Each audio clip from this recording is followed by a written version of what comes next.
नमस्कार दोस्तों, मैं हूं हिमांशु वर्मा और स्वागत है आपका हमारे YouTube चैनल संगवारी क्लासेस में। तो लास्ट वीडियो में मैंने छत्तीसगढ़ में जो है जलवायु, मौसम तथा जलवायु परिवर्तन, छत्तीसगढ़ में मानसून कैसे आता है, भारत में मौसम तथा जलवायु परिवर्तन कैसे होता है और पृथ्वी में भी जो है दिन व रात का होना, सब कुछ जो है लास्ट टॉपिक में मैंने कवर कर दिया था। अब हम लोग जो है नया टॉपिक स्टार्ट करने जा रहे हैं, जो कि है छत्तीसगढ़ का वन एवं वन्य जीव संसाधन से संबंधित है। छत्तीसगढ़ में वन एवं वन्य जीव संसाधन से संबंधित यह है। तो यहाँ पर मैं जो है इस जो टॉपिक में है डेटा का बहुत ज़्यादा महत्व होता है, पर डेटा जो है हर साल चेंज होता है। तो यहाँ पर मैं अभी फिलहाल डेटा वाले पार्ट नहीं ले रहा हूँ। डेटा वाले पार्ट मैं अपडेट करते जाऊंगा, हमेशा अलग से बनाऊंगा। यहाँ पर मैं हमेशा स्टैटिक पार्ट ही ले रहा हूँ। पूरे जितने भी टॉपिक मैंने लिए हैं उसमें स्टैटिक पार्ट ही लिया है। कहीं पर भी मैंने डेटा वाले पार्ट जो बहुत ज़्यादा चेंज होते हैं हर साल, जो है इकोनॉमिक सर्वे में, आर्थिक सर्वेक्षण में चेंज हो जाते हैं, वो सभी डेटा मैंने नहीं लिया हुआ है। तो यहाँ पर भी मैं वैसा ही स्टार्ट करूँगा कि यहाँ पर मैं डेटा बिल्कुल भी नहीं ले रहा हूँ। बहुत ज़्यादा जो इम्पोर्टेंट जो है फैक्ट्स हैं, जो बहुत कम चेंज होते हैं, वही चीज़ें मैं यहाँ पर लूँगा। तो जो है यहाँ पर छत्तीसगढ़ में वन एवं वन्य जीव संसाधन के बारे में हम लोग देख रहे हैं। तो सबसे पहले तो हम लोग देखेंगे कि वन जो है इकोनॉमिक सर्वे में कुछ वर्ड यूज़ होते हैं, जैसे वनावरण, वृक्षावरण। तो वो सभी चीज़ें क्या होती है, तो वहाँ यहाँ पर हम लोग सबसे पहले वो चीज़ देख रहे हैं, जो कि ISFR के द्वारा जो सर्वे किया जाता है, रिपोर्ट जारी किया जाता है, उसमें इन वर्ड का प्रयोग होता है। इसके अलावा जो है वो जो हमारा इकोनॉमिक सर्वे, उसमें भी कुछ वर्ड प्रयोग में लिए जाते हैं। तो वो सभी चीज़ें हम लोग देख रहे हैं। तो पहले हम लोग देखेंगे ISFR जो है भारत सरकार जिसको जारी करता है। ISFR कौन जारी करता है? ये भारत सरकार के द्वारा ये जारी किया जाता है। ठीक है, इंडियन स्टेट फॉरेस्ट रिपोर्ट इसका फुल फॉर्म है, नोट करते चलेंगे। इंडियन स्टेट फॉरेस्ट रिपोर्ट, तो ये जो है इसका फुल फॉर्म है। तो ये पॉइंट आपको याद रखना है। उसके बाद इसमें कुछ वर्ड्स यूज़ होते हैं, जैसे कि वनावरण या वनाच्छादन। ठीक है, वनावरण या फिर वनाच्छादन नाम से एक वर्ड यूज़ होता है। वनावरण या फिर इसी को बोलते हैं वनाच्छादन। इंग्लिश में इसको बोलते हैं फॉरेस्ट कवर। फॉरेस्ट कवर, तो ये क्या होता है, तो हम लोग ये देखने जा रहे हैं। तो ऐसे ऐसे जो भूमि है, ऐसी भूमि जहाँ पर जो आपका वृक्षों का घनत्व है, वृक्षों का जो क्षेत्रफल है, ऐसी भूमि जिसका क्षेत्रफल 1 हेक्टेयर से अधिक है ना। तो पहली बात, इसमें 2 पॉइंट याद रखेंगे। ऐसी भूमि जिसका क्षेत्रफल, भूमि जिसका क्षेत्रफल क्या है आपका, ग्रेटर देन 1 हेक्टेयर, 1 हेक्टेयर से अधिक हो। ठीक है, एक क्षेत्रफल, भूमि का क्षेत्रफल क्या होना चाहिए, 1 हेक्टेयर से अधिक होना चाहिए। और जो है वृक्ष का छत्र घनत्व है दूसरा पॉइंट, जहाँ पर वृक्षों का छत्र घनत्व, छत्र घनत्व क्या होता है अभी मैं बताऊंगा। जहाँ पर वृक्षों का छत्र घनत्व जो है 10% से अधिक हो, ग्रेटर देन 10%। ठीक है, छत्र घनत्व मतलब होता है कैनोपी, छत्र मतलब होता है कैनोपी। ठीक है, तो छत्र का जो कैनोपी का डेंसिटी है वो कितना होना चाहिए, 10% से ज़्यादा होना चाहिए। तो ये क्या, ऐसी भूमि क्या कहलाती है, ऐसा जो क्षेत्र है वो क्या कहलाएगा, वनावरण या फिर वनाच्छादन कहलाएगा। तीसरा इसमें पॉइंट क्या है, 3 से 4 पॉइंट इसमें मोस्ट इंपॉर्टेंट है। तीसरा, पहले मैं पॉइंट बता रहा हूँ फिर समझाऊंगा। तीसरा पॉइंट जो है इसमें, ये ज़रूरी नहीं है कि ये अधिसूचना के द्वारा इसे घोषित किया गया हो कि ये फॉरेस्ट कवर है। तो आवश्यक नहीं है, क्या आवश्यक नहीं है,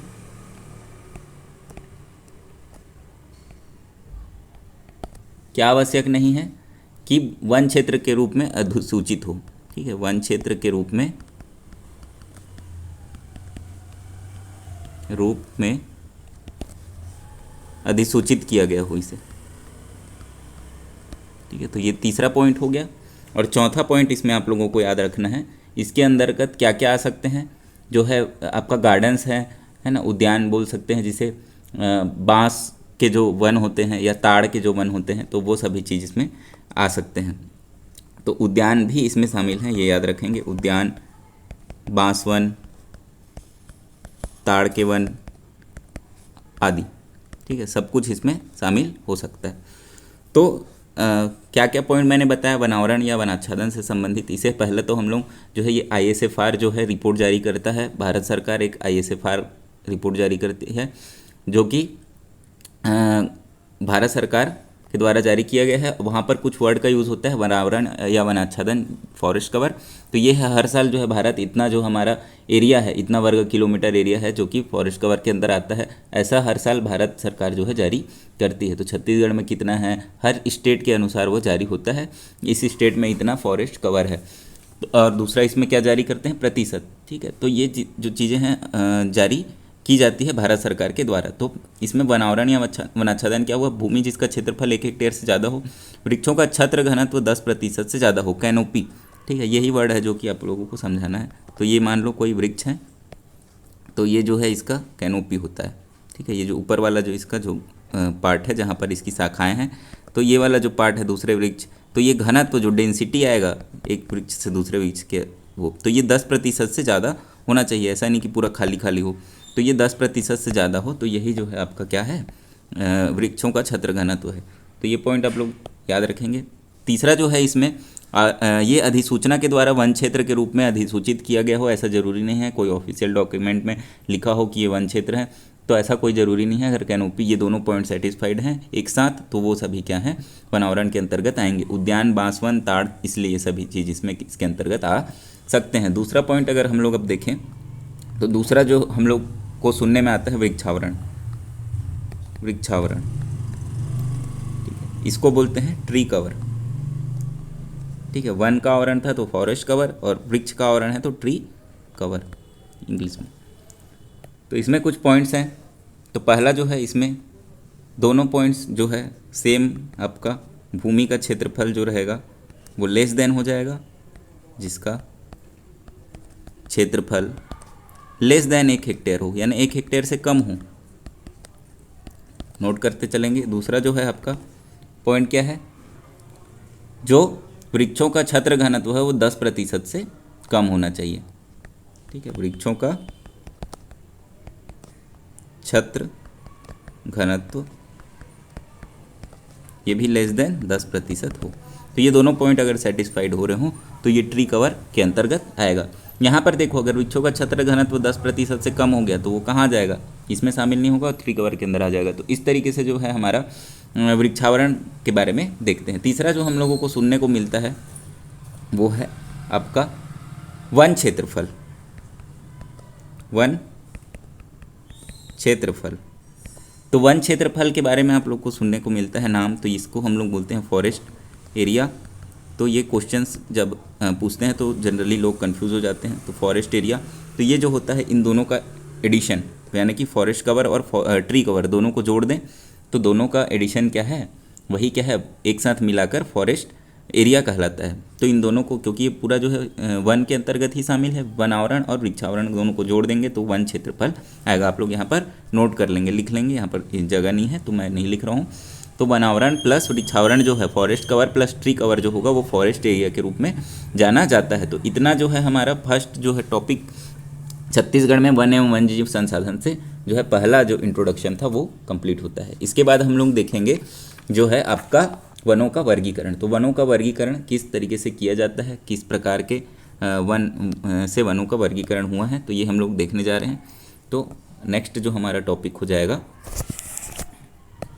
वनों का वर्गीकरण। तो वनों का वर्गीकरण कैसे किया जाता है, तो अनेक जो हैं इसके आधार होते हैं वनों का वर्गीकरण करने के लिए। तो पहला जो आधार होता है प्रशासनिक आधार, जो कि इकोनॉमिक सर्वे में हमारे यहाँ वनों का वर्गीकरण किस आधार पर किया जाता है, तो वो चीज़ है यहाँ पर प्रशासनिक आधार पर देखा जाएगा। तो पहला जो है प्रशासनिक आधार पर जो वर्गीकरण किया जाता है, तो इसे 3 भागों में बांटा गया है। पहला होता है आरक्षित, दूसरा होता है संरक्षित और तीसरा होता है अवर्गीकृत। कोई भी डेटा मैं नहीं पढ़ा रहा हूँ, क्योंकि डेटा जो है चेंज हो जाता है। यहाँ पर मैं कौन सी चीज़ें क्या है ये चीज़ मैं बता रहा हूँ, फर्स्ट पॉइंट। तो जो दूसरा टाइप होगा हमारा वो होगा प्रजातीय बहुलता के आधार पर। दूसरा टाइप क्या है हमारा? प्रजातीय बहुलता के आधार पर। तो इसके आधार पर भी जो वनों को विभिन्न भागों में बांटा गया है, जैसे मिश्रित वन, साल वन, सागौन वन और कार्य अयोग्य वन। तो ये सभी जो हैं हमारे प्रजाति बहुलता के आधार पर हैं। मिश्रित, साल, सागौन, कार्य अयोग्य, जहाँ पर काम जो अयोग्य हो, वन के लायक ना हो, तो उस तरीके के वन जो हैं आएंगे। तो ये मिश्रित हो जाएगा, साल, सागौन और हो जाएगा कार्य अयोग्य वन। तो ये हो गया हमारा प्रजाति बहुलता के आधार पर। तीसरा जो इसका आधार है हमारा प्राकृतिक या भौगोलिक आधार पे। ठीक है, प्राकृतिक जो प्राकृतिक आधार है या फिर भौगोलिक आधार पर इसको विभाजित किया जाता है, जो जियोग्राफिकल कंडीशंस होते हैं उसके आधार पर। तो इस पे भी आपके जो है दो टाइप होंगे, एक तो उष्णकटिबंधीय शुष्क और दूसरा हो जाएगा उष्णकटिबंधीय आर्द्र। ये छत्तीसगढ़ के हिसाब से मैं बता रहा हूँ, उष्णकटिबंधीय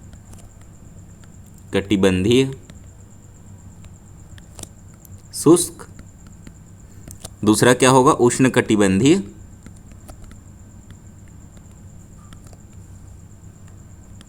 आर्द्र। तो ये जो हो गया हमारा वनों का वर्गीकरण हो गया। अब हम लोग इसको थोड़ा डिटेल से देखेंगे। तो नेक्स्ट पेज में मैं चला जाता हूँ। अच्छा, यहाँ पर जगह है तो यहीं पे मैं बता रहा हूँ। तो पहला जो है हमारा हम लोग क्या देखे थे? प्रशासनिक आधार पर जो वर्गीकरण देखे थे, प्रशासनिक आधार पर वर्गीकरण देखे थे। तो उसमें हम लोगों ने तीन चीज़ें देखी थी। पहला है आरक्षित वन। तो आरक्षित वन क्या होता है? आरक्षित वन, तो आरक्षित वन मतलब ऐसे वन जहाँ जिसको आरक्षित कर दिया गया है, वहाँ पर आप लोग अनधिकृत रूप से प्रवेश नहीं कर सकते। मतलब अनधिकृत रूप से प्रवेश नहीं कर सकते, आपको राइट्स चाहिए वहाँ पर प्रवेश करने के लिए। तो वो क्या होते हैं? हमारे आरक्षित वन के अंतर्गत आते हैं। तो इसमें क्या पॉइंट याद रखेंगे? जिन्हें आरक्षित वन घोषित किया गया हो और वहाँ पर अनधिकृत रूप से प्रवेश वर्जित होता है। तो क्या है? अनधिकृत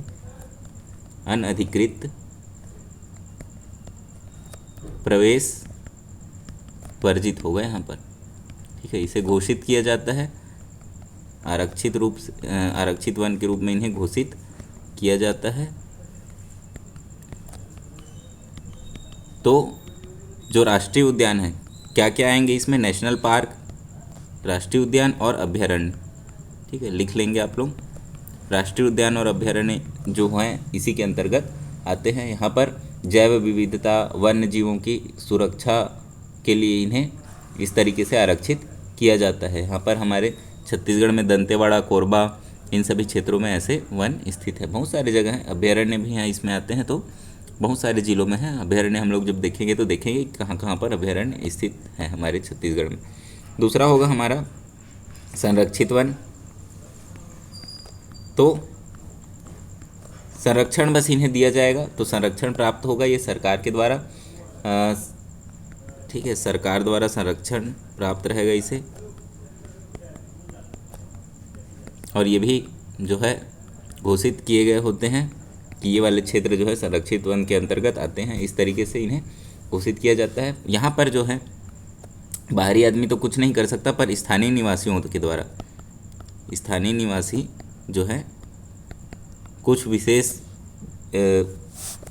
सीमा तक इसे यूज़ कर सकते हैं। जैसे लघु वनोपजों का संग्रहण, लघु वनोपजों का संग्रहण बताऊंगा। लघु वनोपज क्या होते हैं वो भी बताऊंगा।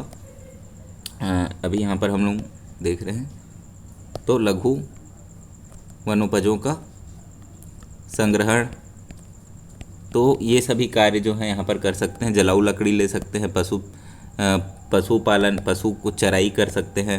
ठीक है, जलाऊ लकड़ी ले लेंगे और यहाँ से पशु की चराई कर सकते हैं। तो इन सभी चीज़ों में जो लोकल लोग हैं वो इसे, स्थानीय निवासी जो हैं इसे यूज़ कर सकते हैं। तो ये सभी वन क्या हैं, संरक्षित वन के अंतर्गत आते हैं। तीसरा जो है हमारा अवर्गीकृत वन। ठीक है, अवर्गीकृत वन मतलब जो खुले वन होते हैं, गांव से लगे हुए जो खुले वन हैं, तो वह सभी जो है अवर्गीकृत होते हैं। यहाँ पर आप चाहे तो कुछ भी कर सकते हैं, कोई भी जो है स्थानीय निवासी हो या कोई बाहरी आदमी हो तो वो यहाँ पर उपयोग कर सकता है। जलाऊ लकड़ी, पशु चराई, अन्य कामों के लिए इसे यूज़ में ले सकता है। तो ये राजस्व विभाग के अंतर्गत और ये आते हैं, राजस्व विभाग के अंतर्गत ऐसे वन आते हैं। तो ये हो गया हमारा जो वनों के प्रकार हैं प्रशासनिक आधार पर। ठीक है, तो वनों के प्रकार प्रशासनिक आधार पर जो हैं वो मैंने बता दिया है। दूसरा जो था हमारा आधार क्या था, दूसरा आधार क्या था, प्रजाति बहुलता। ठीक है, प्रजाति बहुलता में मिश्रित वन है, साल वन है, सागौन वन है, कार्य अयोग्य वन है। तो मिश्रित वन जो है हमारे छत्तीसगढ़ के जितने भी मैदानी क्षेत्र हैं वहाँ पर मुख्य रूप से मिश्रित वन पाया जाता है, और सागौन वन जो है हमारे दक्षिण छत्तीसगढ़ में मुख्य रूप से पाया जाएगा। क्लियर है। तो मिश्रित वन जो है मैदानी क्षेत्र में है, ये सभी चीज़ें बाद में देखेंगे डिटेल से। सागौन वन जो है हमारे जो छत्तीसगढ़ में है साउथ वाले एरिया में ज़्यादा पाए जाते हैं। इसके अलावा कवर्धा वाले जो क्षेत्र है वहाँ पर भी आपके सागौन वन पाए जाएंगे। तो ये दक्षिण छत्तीसगढ़ में ज़्यादा है, याद रखेंगे। और जो साल वन है वो दक्षिण छत्तीसगढ़ में भी मिलेंगे, और जो आपका दुर्ग, राजनांदगांव, गरियाबंद वाले जो क्षेत्र हैं उन सब में भी मिलेंगे। इसके अलावा सरगुजा वाले क्षेत्र में भी थोड़ा बहुत साल वन मिलेंगे। तो साल वन तो बहुत जगह मिलते हैं, और सागौन वन मुख्य रूप से दक्षिण वाले हिस्से में ही मिलता है। तो ये पॉइंट है, आप लोग याद रखेंगे। प्रजाति बहुलता के आधार पर इस तरीके से इन्हें बांटा गया है। इसके बाद आता है तीसरा जो विभाजन है इसका, उष्णकटिबंधीय शुष्क और उष्णकटिबंधीय आर्द्र वन जो होते हैं। तो ये क्या होता है मैं आप लोगों को बताता हूँ। जो नेक्स्ट पेज है आपका ये ले लेते हैं हम लोग। तो इसमें दो जो मैं आपको बता रहा हूँ, पहला जो है आपका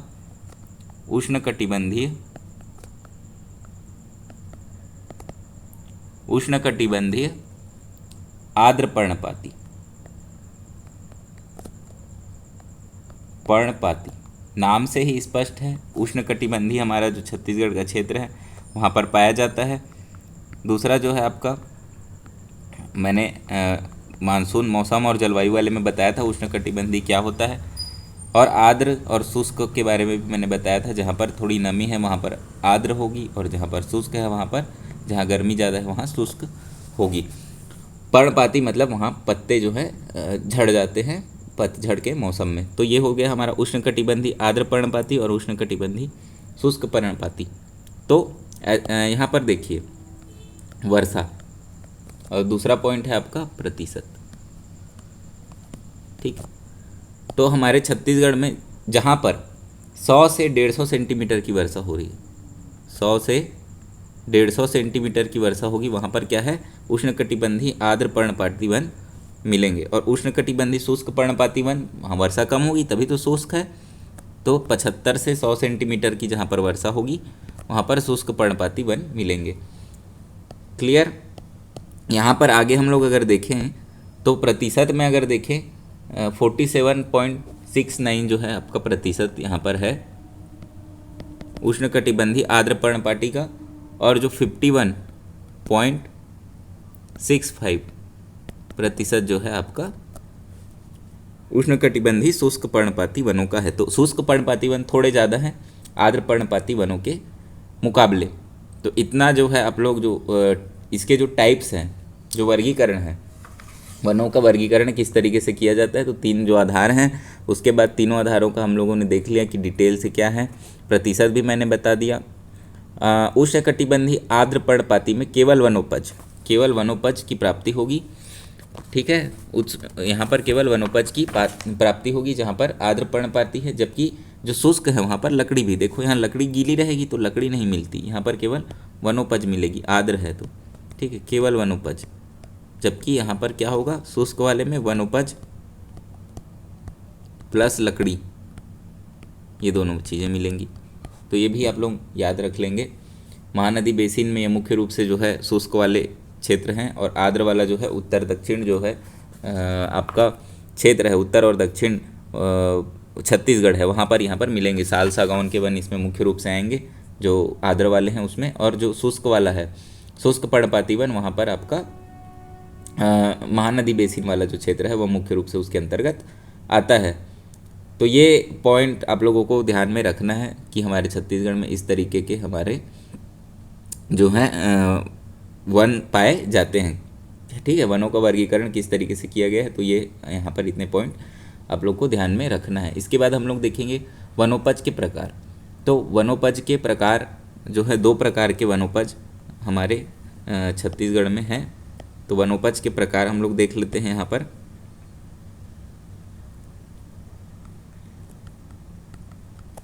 वनोपज के प्रकार, ठीक है। तो वनोपज के प्रकार जो होंगे, दो प्रकार के वनोपज होते हैं। तो पहला जो है हमारा मुख्य वनोपज, और दूसरा होता है लघु वनोपज, या उसी को हम लोग बोलते हैं गौण वनोपज। पहला है आपका मुख्य वनोपज, दूसरा है लघु या फिर गौण वनोपज।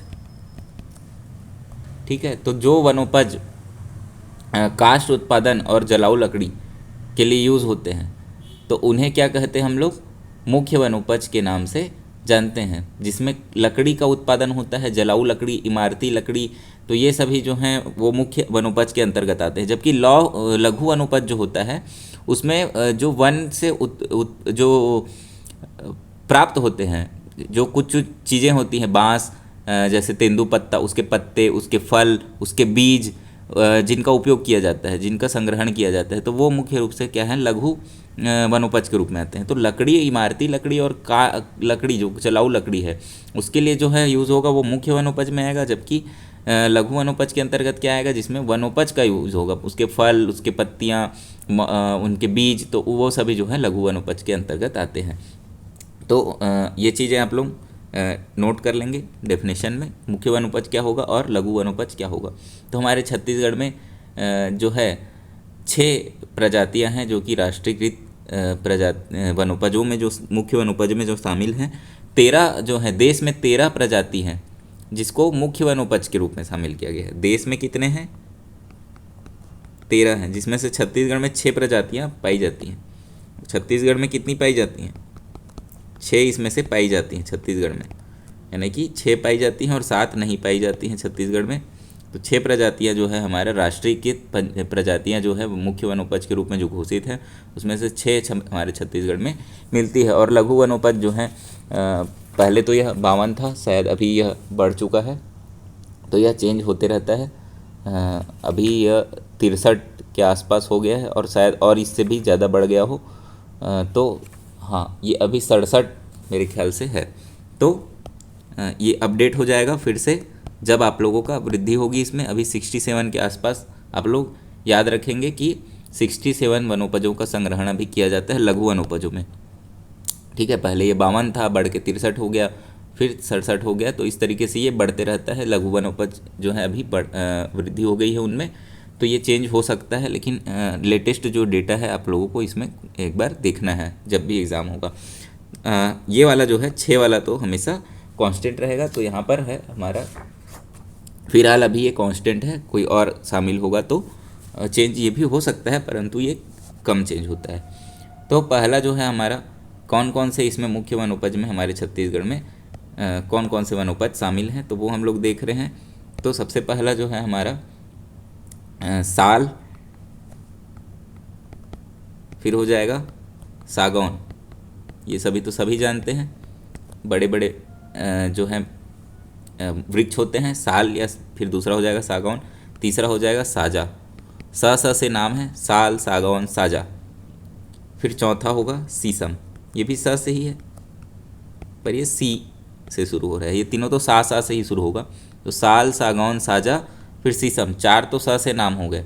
फिर बीजा और खैर, तो 5वां हो जाएगा बीजा, और छठा होगा खैर, खैर वृक्ष से खैरवार जनजातियों के द्वारा कत्था निकाला जाता है और कत्था प्राप्त जो पान में ये जो कत्था यूज़ होता है वही खैर वृक्ष से निकाला जाता है। अंबुजा और सरगुजा में इसका जो है कत्था निकालने के लिए वुड प्रोडक्ट नाम से जो है वहाँ पर संचालित किया जाता है। तो वहाँ अंबिकापुर में खैर वृक्ष से कत्था निकालने के लिए वुड प्रोडक्ट संचालित किया जाता है। तो ये पॉइंट भी आप लोग याद रखेंगे। खैर वृक्ष से ही कत्था प्राप्त किया जाता है। जनजाति कौन सी है? खैरवार जनजाति है। तो ये पॉइंट आप लोग यहाँ पर नोट कर लेंगे। आगे ये जनजाति जब पढ़ेंगे तो आप लोगों का के लिए काम आएगा। तो ये हो गया हमारा 6 जो है राष्ट्रीयकृत। अराष्ट्रीयकृत में अगर देखें तो आंवला, तेंदू, कर्रा, महुआ ये सब भी जो है मुख्य वन उपज के अंतर्गत आता है, पर वो राष्ट्रीयकृत नहीं है। तो आप लोगों को 6 ये मुख्य रूप से याद रखना है। लघु वन उपज में अगर देखें तो तेंदूपत्ता, धौड़ा, कुल्लू, हर्रा, साल, इमली, तो बहुत सारे हैं। ठीक है, ऐसे इस तरीके से बहुत सारे हैं। महुआ फूल, जामुन बीज, कुसमी लाख, इमली, हर्रा, बेलगुदा, शहद, फूल झाड़ू, वंजीरा, गिलोय, कचरिया, कुसुम बीज, कुटकी, कोदो। तो ये कोदो कुटकी जो है नए हैं, इन्हें शामिल किया गया है, पहले ये नहीं थे, बाद में शामिल किया गया है। तो ये सभी जो हैं आपके किस में आ जाएंगे? लघु वनोपज के अंतर्गत आ जाएंगे। तेंदूपत्ता को हरा सोना के नाम से जाना जाता है। ठीक है, तो ये भी आप लोगों को याद रखना है। हाँ, इसमें मैं 2 पॉइंट आप लोगों को लिखा देता हूँ, लघु वनोपज के अंतर्गत इम्पॉर्टेंट है। तेंदूपत्ता जो है हमारा लघु वनोपज में याद रखेंगे, तेंदूपत्ता को हरा सोना के नाम से जाना जाता है। तेंदूपत्ता को हरा सोना के नाम से जाना जाता है, जबकि जो है बांस है, बांस जो है उसे आदिवासियों का हरा सोना के नाम से जाना जाता है। तो ये दोनों पॉइंट याद रखेंगे। आदिवासियों का हरा सोना, बांस जो है आदिवासियों का हरा सोना है, और तेंदूपत्ता किस नाम से जाना जाता है? हरा सोना के नाम से जाना जाता है। तो ये 2 पॉइंट बहुत इंपॉर्टेंट हैं। इसके अलावा लाख की खेती हमारे छत्तीसगढ़ में बहुत अधिक मात्रा में होती है, और पूरे भारत में यह लाख में जो है 2nd रैंक इसका है भारत में। ठीक है, तो ये पॉइंट भी याद रखेंगे। ये छोटे छोटे पॉइंट हैं, हो सके तो मैं इसे और डिटेल से अगर बताऊंगा तो बता दूं, पर यहाँ पे इंपॉर्टेंट पॉइंट है जो आया हुआ है, तो ये चीज़ें आप लोग याद रखेंगे। लाख जो है 2nd नंबर का उत्पादक राज्य है हमारे छत्तीसगढ़। पलास, बेर और कुसुम के पौधे से लाख की खेती की जाती है, लाख को निकाला जाता है। तो ये पॉइंट भी आप लोग याद रखेंगे। और लघु वनोपजों में छत्तीसगढ़ में 3 जो है राष्ट्रीयकृत लघु वनोपज हैं, तो वो भी आप लोग नोट कर लेंगे। ये लघु वनोपज के अंतर्गत अगर देखें तो राष्ट्रीयकृत लघु वनोपज, ऐसे तो हमारे छत्तीसगढ़ में बहुत सारे लघु वनोपज है, पर राष्ट्रीयकृत में क्या क्या है? तेंदूपत्ता जो राष्ट्रीय स्तर पर इन्हें मान्यता प्राप्त है, तो तेंदूपत्ता हो जाएगा। दूसरा हो जाएगा धावड़ा, धावड़ा से जो गोंद निकालेंगे, और तीसरा हो जाएगा कुल्लू गोंद।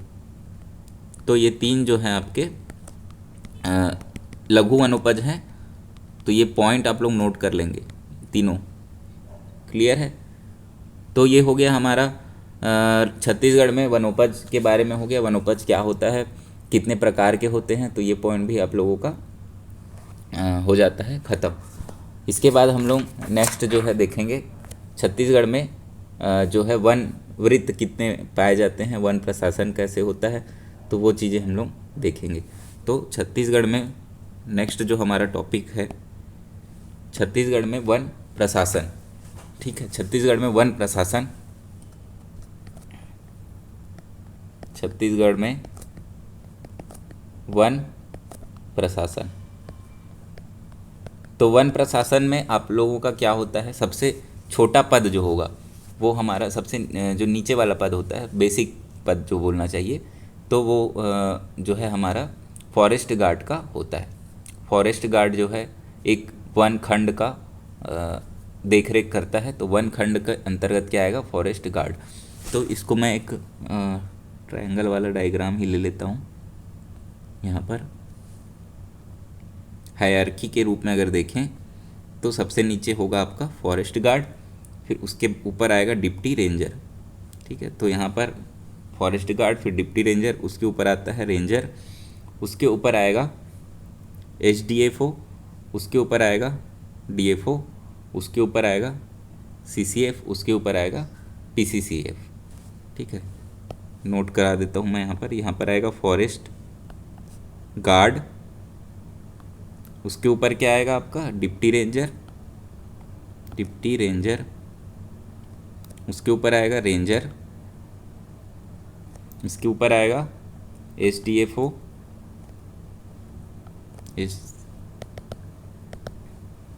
SDFO, उसके ऊपर आएगा DFO, डिप्टी फॉरेस्ट ऑफिसर होता है इसका फुल फॉर्म, उसके ऊपर आएगा CCF, उसके ऊपर आएगा PCCF।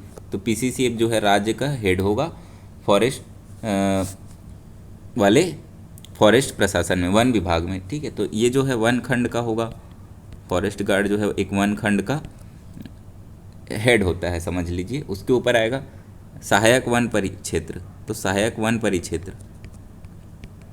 परिक्षेत्र होगा उसका जो कौन होगा डिप्टी रेंजर। फिर उसके ऊपर आएगा वन परिक्षेत्र, तो उसके जो हेड होंगे वो होंगे रेंजर। SDFO जो होगा उप वन मंडल जो होता है हमारा वन मंडल, ठीक है।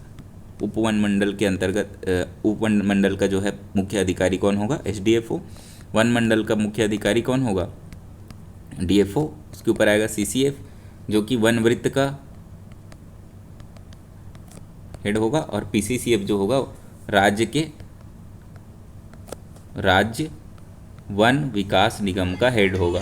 PCCF जो होगा राज्य वन विकास निगम का हेड होगा। तो इतना पॉइंट आप लोग ध्यान रखें।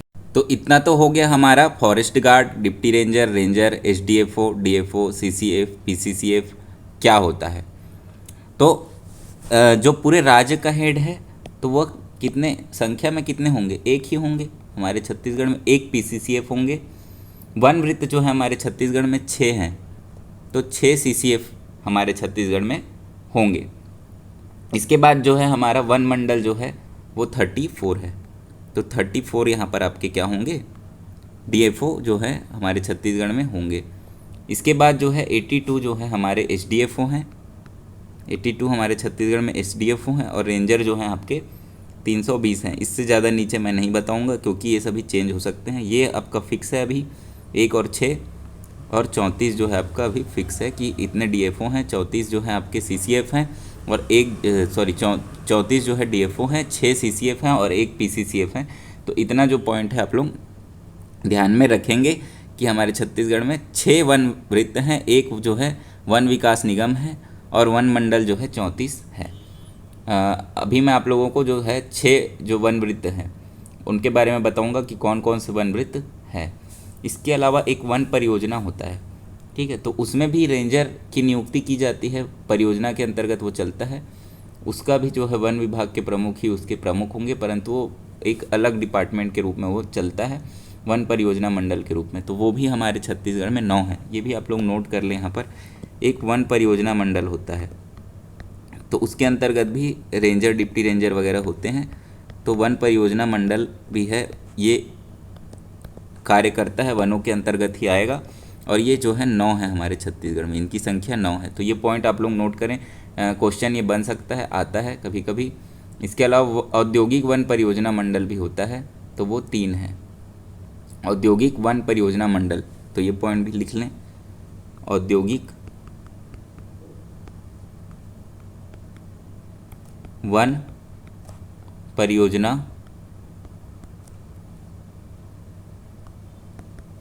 मंडल। तो ये जो है 3 है। सभी चीज़ें मैं आप लोगों को बताऊंगा क्या क्या है। तो पहले हम लोग वन वृत्त देख रहे हैं जो कि मेन फॉरेस्ट डिपार्टमेंट के अंतर्गत ही आता है। ये वन परियोजना का एक अलग डिपार्टमेंट होता है, इसके अंतर्गत ही आता है। जो मुख्य फॉरेस्ट विभाग है उसके अंतर्गत क्या आएगा, वन वृत्त आएगा। तो वन वृत्त जो है फॉरेस्ट सर्कल है, वो आपका किसके अंतर्गत आ रहा है, वन वृत्त जो है फॉरेस्ट सर्कल जो हमारा फॉरेस्ट डिपार्टमेंट के अंतर्गत आता है। तो हम लोग जा रहे हैं नेक्स्ट पेज में। तो ये जो हो गया हमारा 2 डिपार्टमेंट हो गया मुख्य रूप से, एक होता है फॉरेस्ट डिपार्टमेंट, एक होता है वन परियोजना मंडल। तो वन परियोजना मंडल वाला जो एक पार्ट होता है वह होता है जो कि फॉरेस्ट के क्षेत्र में ही वो कार्य करते हैं। तो नेक्स्ट जो है हम लोग देखने जा रहे हैं कि फॉरेस्ट डिपार्टमेंट में क्या क्या जो है इसके अंतर्गत आएंगे। तो फॉरेस्ट डिपार्टमेंट हम लोग देख लेंगे। फॉरेस्ट डिपार्टमेंट,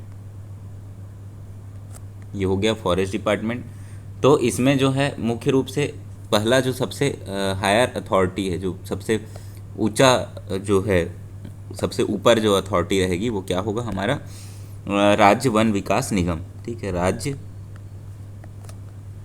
वन विकास निगम, अभी मैंने बताया है इसको ऑलरेडी।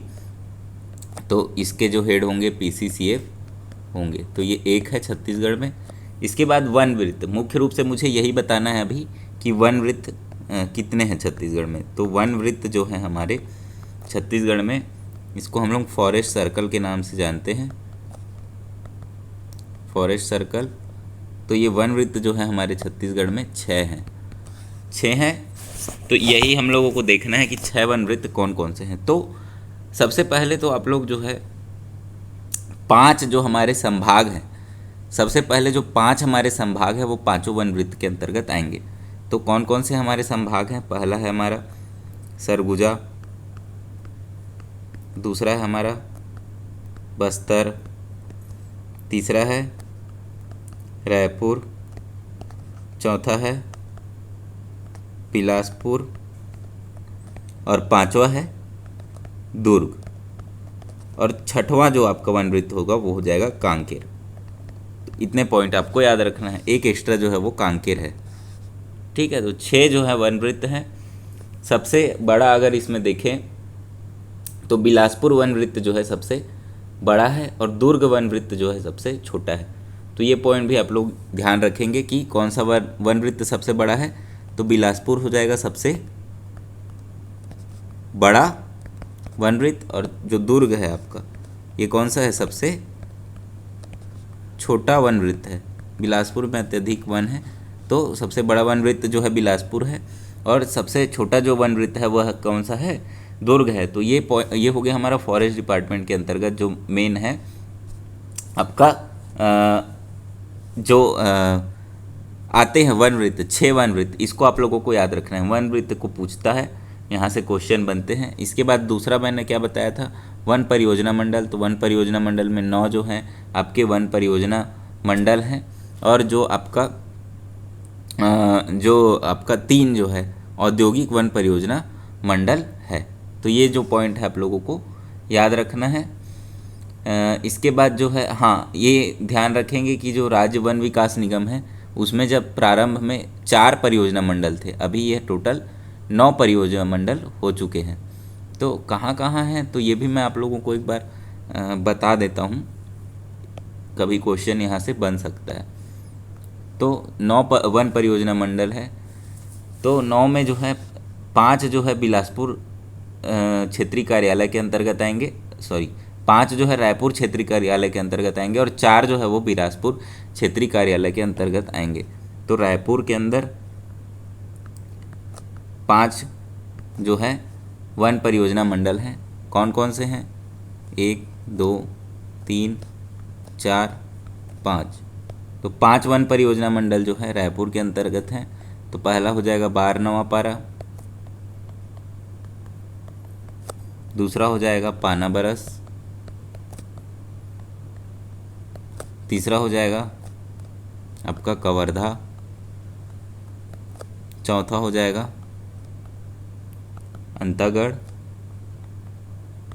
और 5वां हो जाएगा औद्योगिक वृक्षारोपण मंडल। ठीक, तो 5वां जो है आपका औद्योगिक वृक्षारोपण मंडल है। तो जो 3 मैंने बताया था यहाँ पर, ये बात आप लोग ध्यान देंगे कि जो परियोजना मंडल मैं बता रहा था, वन परियोजना मंडल 9 है टोटल, और औद्योगिक वन परियोजना मंडल 3 है। तो ये 9 में ही 3 है, ऐसा नहीं कि अलग से 3 है। 9 टोटल वन परियोजना मंडल हैं, जिसमें से 3 जो है वो औद्योगिक के अंतर्गत आएंगे और 6 जो है वो नॉर्मल हैं। तो ये पॉइंट आप लोग ध्यान देंगे। यहाँ पर मैं उस टाइम पे नहीं बताया था, यहाँ पर अभी बता रहा हूँ, इसको नोट कर लेंगे कि 9 टोटल परियोजना मंडल हैं, जिसमें से 3 औद्योगिक वन परियोजना मंडल हैं। तो इसमें से एक तो ये हो गया, इसका शहर है जगदलपुर। हाँ, ये जो है आपका जगदलपुर वाला है, जगदलपुर। रायपुर इसका मुख्यालय है, इसका जो क्षेत्रीय कार्यालय है वो रायपुर में जाएगा। और ये जो औद्योगिक वृक्षारोपण मंडल जो है, औद्योगिक वृक्षारोपण मंडल, वो जगदलपुर में है। 12वां पारा सभी को पता है, रायपुर में है इसका, ये रायपुर में पड़ेगा। ऐसे ये है तो आपका महासमुंद वाला एरिया, पर रायपुर में इसका जो है स्थान है। और दूसरा जो आपका राजनांदगांव, कवर्धा जो है आपका, कवर्धा में ही पड़ेगा, कबीरधाम। और अंतागढ़ जो है आपका भानु प्रतापपुर के अंतर्गत आता है। तो भानु प्रतापपुर के अंतर्गत ये आएगा।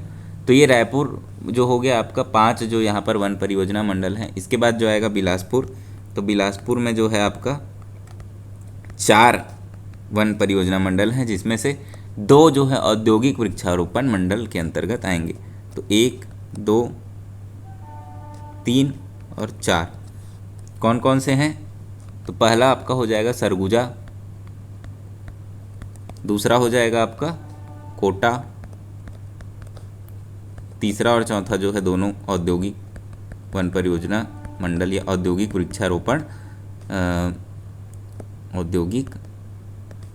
वृक्षारोपण मंडल है। ठीक है, तो सरगुजा वाला जो है आपका अंबिकापुर में हो जाएगा, अंबिकापुर। कोटा वाला जो होगा वो बिलासपुर, और ये जो 2 बच गए वो कोरबा और रायगढ़। ठीक है, एक कोरबा में है और फिर एक जो है आपका रायगढ़ में है। तो इतने पॉइंट्स आप लोगों को याद रखने हैं कि कहाँ कहाँ पर है।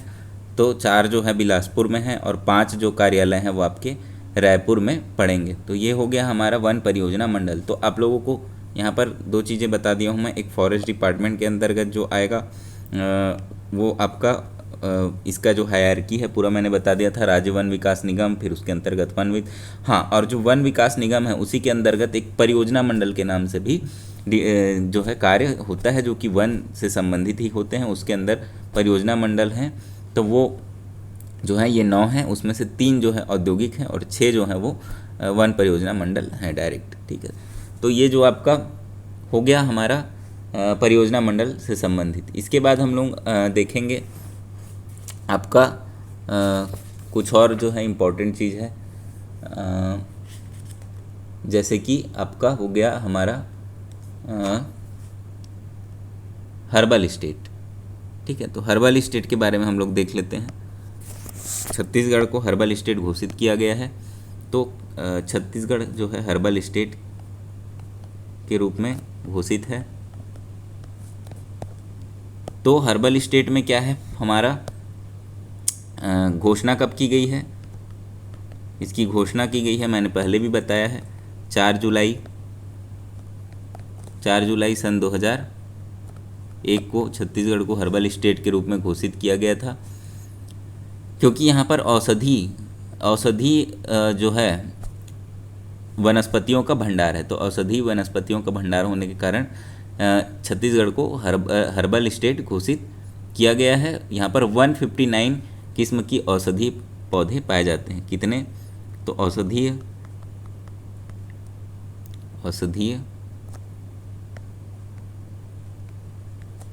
पौधे जो हैं कितने हैं?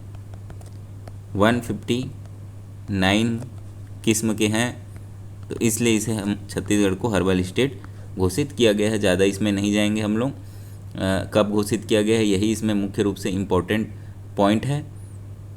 तो इतना हम लोग याद रखेंगे। इसके बाद हम लोग जो है नेक्स्ट, हाँ, इसके अलावा छत्तीसगढ़ में औषधि पादप बोर्ड का भी गठन किया गया है। तो वो पॉइंट भी आप लोग याद रखेंगे। औषधि पादप बोर्ड का गठन किया गया है, जो एक बोर्ड है जो औषधि हर्बल स्टेट से जो रिलेटेड है। तो औषधि पादप बोर्ड का यहाँ पर गठन किया गया है। इसके बाद हम लोग देखेंगे वन्य प्राणी संरक्षित क्षेत्र। तो वन्य प्राणी संरक्षित क्षेत्र के अंतर्गत जो है बहुत सारे जो क्षेत्र हैं वन्य प्राणी संरक्षित क्षेत्र के अंतर्गत आएंगे। उसके अंतर्गत राष्ट्रीय उद्यान और अभ्यारण्य, ये सभी उसी के अंतर्गत आएंगे। तो संरक्षित क्षेत्र छत्तीसगढ़ में भी हैं ये सभी। तो इसके अंतर्गत क्या क्या आएंगे? राष्ट्रीय उद्यान,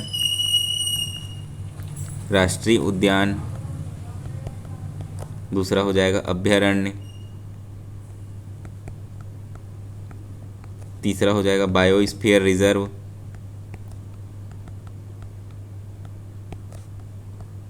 रिजर्व, चौथा हो जाएगा टाइगर रिजर्व, फिर हो जाएगा एलिफेंट रिजर्व या हाथी रिजर्व। तो ये सभी चीज़ें जो है इसके अंतर्गत आती हैं। तो हमारे छत्तीसगढ़ में जो है 3 राष्ट्रीय उद्यान हैं, 11 अभयारण्य हैं, बायोस्फीयर रिजर्व 1 है, हाथी रिजर्व 2 है, टाइगर रिजर्व 4 है। तो ये सभी चीज़ें आप लोग याद रखेंगे। अभी मैं इसको डिटेल करूँगा कि राष्ट्रीय उद्यान कितने हैं, कहाँ पर हैं, कौन सा सबसे बड़ा है, कौन सा सबसे छोटा है। तो सभी चीज़ें मैं अभी नेक्स्ट पेज में इसको डिटेल से बताने वाला हूँ। सभी का ट्रिक भी बताऊँगा, तो वो चीज़ें भी आप लोग देखेंगे। तो सबसे पहले जो हमारा है राष्ट्रीय उद्यान, अगर स्थापना के आधार पर देखें डेट के हिसाब से, तो पहले तो हम लोग 3 राष्ट्रीय उद्यान हैं वो ही हम लोग देख लेते हैं। तो पहला क्या है हमारा इंद्रावती नेशनल पार्क। दूसरा क्या है हमारा गुरु घासीदास नेशनल पार्क। और तीसरा क्या है हमारा कांगेर घाटी नेशनल पार्क। तो ये 3 जो है नेशनल पार्क हमारे छत्तीसगढ़ में हैं। स्थापना की बात करें तो 1978 में जो है हमारा इंद्रावती नेशनल पार्क की स्थापना हुई थी। गुरु घासीदास जो है 1981 में, उससे 3 साल बाद जो है इसकी स्थापना हुई, और फिर उसके 1 साल बाद 1982 में कांगेर घाटी नेशनल पार्क की स्थापना हुई थी। स्थान अगर देखें तो इंद्रावती जो है आपका बीजापुर ज़िले में पड़ेगा। गुरु घासीदास जो है 3 जिलों में फैला हुआ है, कोरिया MCB पहले आएगा, मनेंद्रगढ़, चिरमिरी, भरतपुर, कोरिया, फिर जो है सूरजपुर। तो ये 3 जिलों में फैला हुआ है। और कांगेर घाटी नेशनल पार्क जो है ये बस्तर ज़िले में फैला हुआ है। तो ये जो अभी जो मैं ये बताया हूँ ये स्थापना के अनुसार है। 1978 में इंद्रावती, फिर गुरु घासीदास नेशनल पार्क 1981 में, 1982 में कांगेर घाटी नेशनल पार्क। तो ये 3 जो है स्थापना के आधार पर जो है इनका क्रम है। जगह अगर देखा जाए तो इंद्रावती नेशनल पार्क बीजापुर ज़िले में पड़ेगा, यानी कि दक्षिण क्षेत्र है जो दक्षिण छत्तीसगढ़ है वहाँ पर पड़ेगा। और कांगेर घाटी भी जो है बस्तर ज़िले में पड़ेगा, ये भी दक्षिण छत्तीसगढ़ का है। और उत्तर छत्तीसगढ़ में क्या है गुरु Ghasidas national park, Manendragarh, Chirmiri, Bharatpur, Korea और सूरजपुर, ये 3 जिलों में है। अगर देखा जाए तो प्रथम राष्ट्रीय उद्यान कौन सा हो जाएगा छत्तीसगढ़ का, तो प्रथम राष्ट्रीय उद्यान हो जाएगा इंद्रावती नेशनल पार्क। और अंतिम में बना कौन सा है तो कांगेर घाटी नेशनल पार्क। तो ये सबसे अंतिम जो है राष्ट्रीय उद्यान होगा।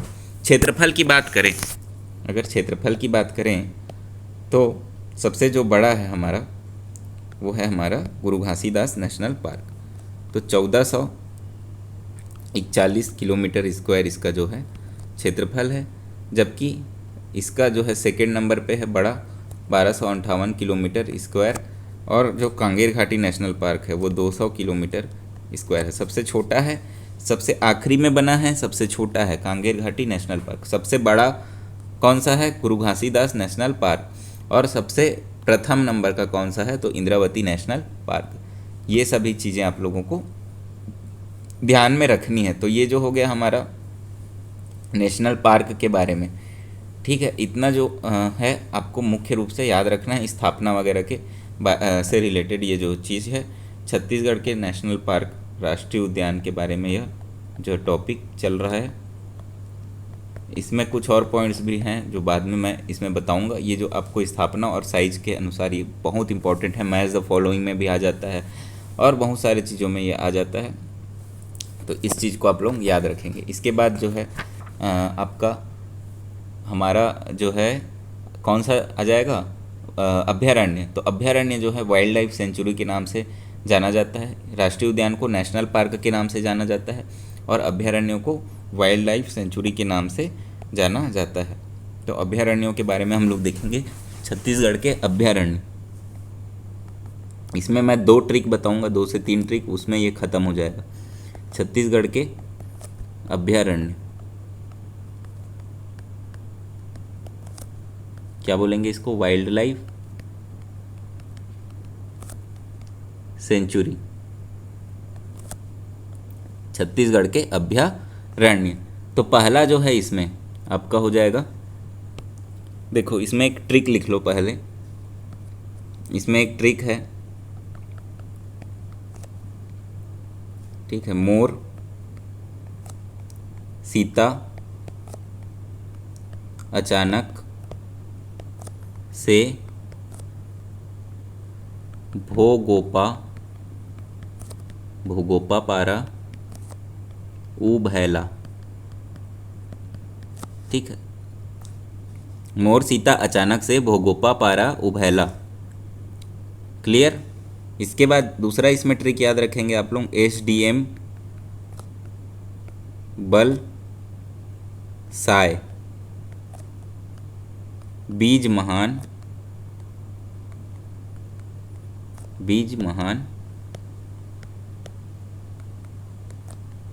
गए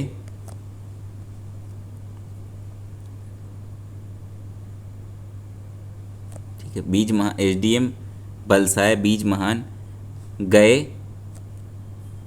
ठीक है। यहाँ पर हो जाएगा कवर्धा, इस कवर्धा को ध्यान देंगे ना, ये पुराने ट्रिक के अकॉर्डिंग यहाँ पर कवर्धा था, और जो है कुछ चीज़ें चेंज हो गई है तो ये चेंज हो जाएगा जगह पर, ये ट्रिक बन नहीं पा रहा है तो यहाँ पर ही रहने दीजिए इसको।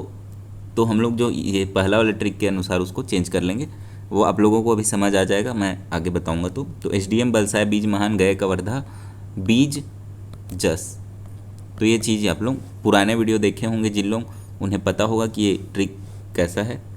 तो सबसे पहले तो हम लोग मोर सीता अचानक से गोपा पारा उभो भैला को लिखते हैं। तो पहला हो जाएगा आपका मोर, दूसरा हो जाएगा सीता, ठीक है। टोटल 11 अभयारण्य है, मैंने बताया हुआ है 11 है, तो 11 अभयारण्य है। मोर, फिर सीता, तीसरा हो जाएगा अचानक, फिर चौथा हो जाएगा से, पांचवा हो जाएगा भो, छठा हो जाएगा गो, सातवां हो जाएगा पा, आठवां हो जाएगा पारा, फिर नौवां हो जाएगा ऊ, फिर 10वां हो जाएगा भय, और 11वां हो जाएगा ला, ठीक है। तो यहाँ पर पहले ये ट्रिक क्या था, मोर सीता अचानक से गोपा पारा उभो भैला था, ये भो यहाँ पर आ गया, भोरम देव अभयारण्य था जो कि भो शिफ्ट हो गया क्षेत्रफल के अनुसार। ये जो ट्रिक है सबसे इम्पोर्टेंट चीज़ है, ये ट्रिक जो है क्षेत्रफल के अनुसार, जो इसका साइज़ है उसके अनुसार यह है, बड़े से छोटे क्रम में। तो ये ट्रिक उस क्रम में जमा हुआ है, मोर सीता अचानक से गोपा पारा उभो भैला इसका ट्रिक था। तो भोरम देव का क्षेत्रफल जो है बढ़ गया और वो गोमर्दा से भी बड़ा हो गया है। तो यहाँ पर भोरम देव था ऊ के बाद, वो बढ़कर यहाँ आ गया है, तो इसलिए ये ट्रिक थोड़ा चेंज हुआ है, मोर सीता अचानक से भोगोपा पारा उभैला हो गया है। तो इस ट्रिक को याद रखेंगे, इसलिए ये कवर्धा जो है इस ट्रिक के अनुसार ये भी चेंज होके कहाँ पर आ जाएगा, ये बल के बाद आ जाएगा। तो मैं इस ट्रिक को अभी डिटेल करूँगा तो आप लोग को समझ आ जाएगा कि क्या हो रहा है। तो मोर में हो जाएगा तमोर पिंगला, तमोर पिंगला। सीता में हो जाएगा सीता नदी, अचानक में हो जाएगा अचानक मार, से हो जाएगा सेमर सोत, भो से हो जाएगा भोरम देव, गो से हो जाएगा गुमर्दा, पा से हो जाएगा पामेड़, पारा से हो जाएगा बार नवा पारा, ऊ से हो जाएगा उदंती, भय से हो जाएगा भैरम देव, ठीक है, भैरमगढ़, ठीक है, भैरम देव लिख दिया मैंने गलती से, भैरमगढ़, और ला से हो जाएगा बादल खोल। तो ये हो जाएगा मोर पिंगला, तमोर पिंगला, सीता नदी, अचानक मार, सेमर सोत, भोरमदेव, गुमर्दा, पामेड़, नवापारा, उदंती, भैरमगढ़ और बादल खोल। तो पहले जो है ये भैरमगढ़ जो था, सॉरी भोरमदेव जो था वो उदंती से भी छोटा था।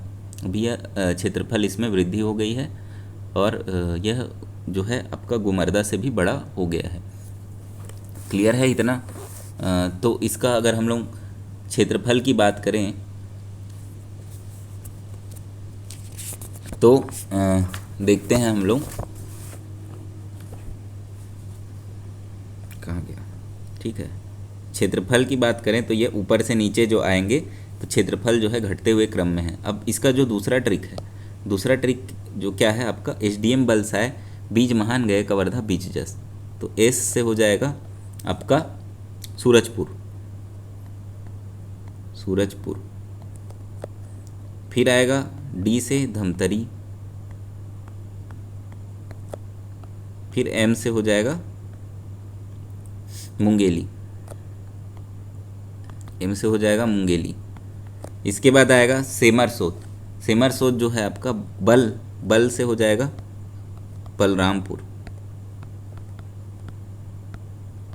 ठीक है। एसडीएम बल साय, देखो ये भोरमदेव को छोड़ देना है, भोरमदेव को छोड़ देना है। सभी को पता है भोरमदेव मंदिर कहाँ है, कवर्धा जिले में पड़ता है, तो भोरमदेव है कवर्धा में।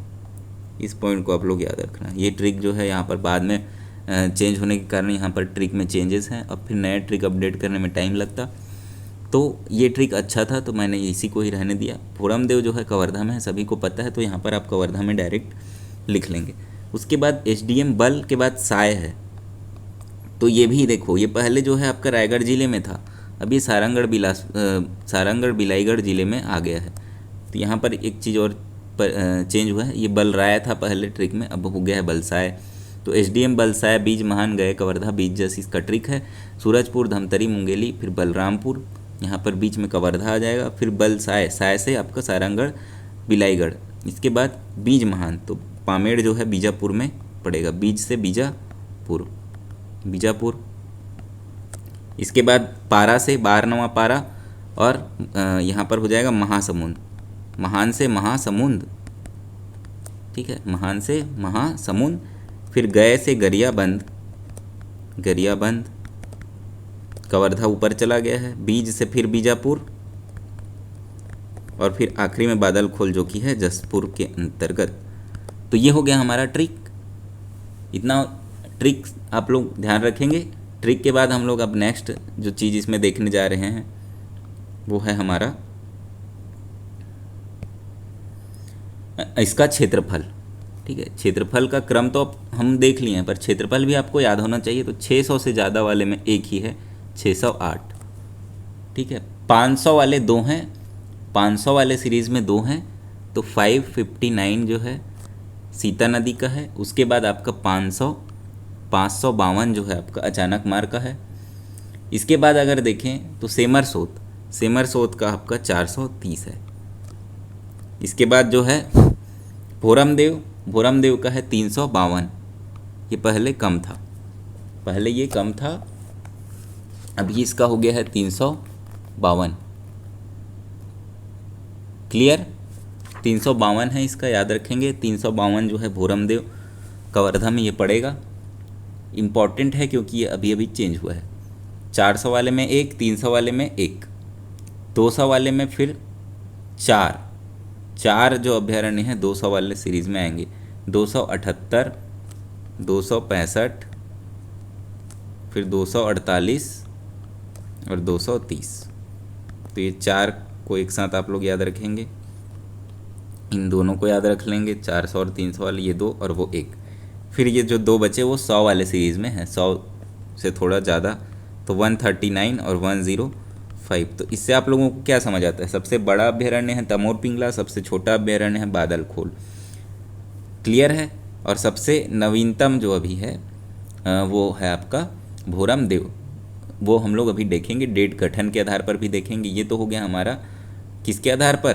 क्षेत्रफल के आधार पर जो ये क्रम है। इस दोनों ट्रिक को आप लोग याद रखेंगे। 2 ट्रिक हैं आपके क्षेत्रफल के आधार के लिए, 2 ट्रिक बनेंगे आपके गठन के आधार के लिए। वो ट्रिक थोड़ा समझाने वाला ट्रिक है, अभी मैं उसको बता रहा हूँ गठन के आधार पर। तो ये तो आप लोगों को नाम याद हो गया, मोर सीता अचानक से भोगोपा पारा उभो भैला, तमोर पिंगला, सीता नदी, अचानक मार, सेमरसोत, भूरमदेव, गोमर्दा, पामेड़, बारनवा पारा, उदंती, भैरमगढ़ और बादल खोल। ला से बादल खोल है, याद रखना, बा से नहीं शुरू होगा, ला से है वो बादल, ये ला से ही इसका जो है ट्रिक बना हुआ है। इसके बाद हम लोग आते हैं नेक्स्ट पेज में। तो यहाँ पर हमारा जो है अब फिर से अभयारण्य के बारे में ही हम लोग देखेंगे कि गठन के आधार पर छत्तीसगढ़ के अभयारण्य। तो गठन के आधार पर छत्तीसगढ़ के अभयारण्य, गठन के आधार पर हम लोग देख रहे हैं। दो इसमें ट्रिक बनेगा। पहला है 1 3 1 2 3 1, समझ आ जाएगा अभी।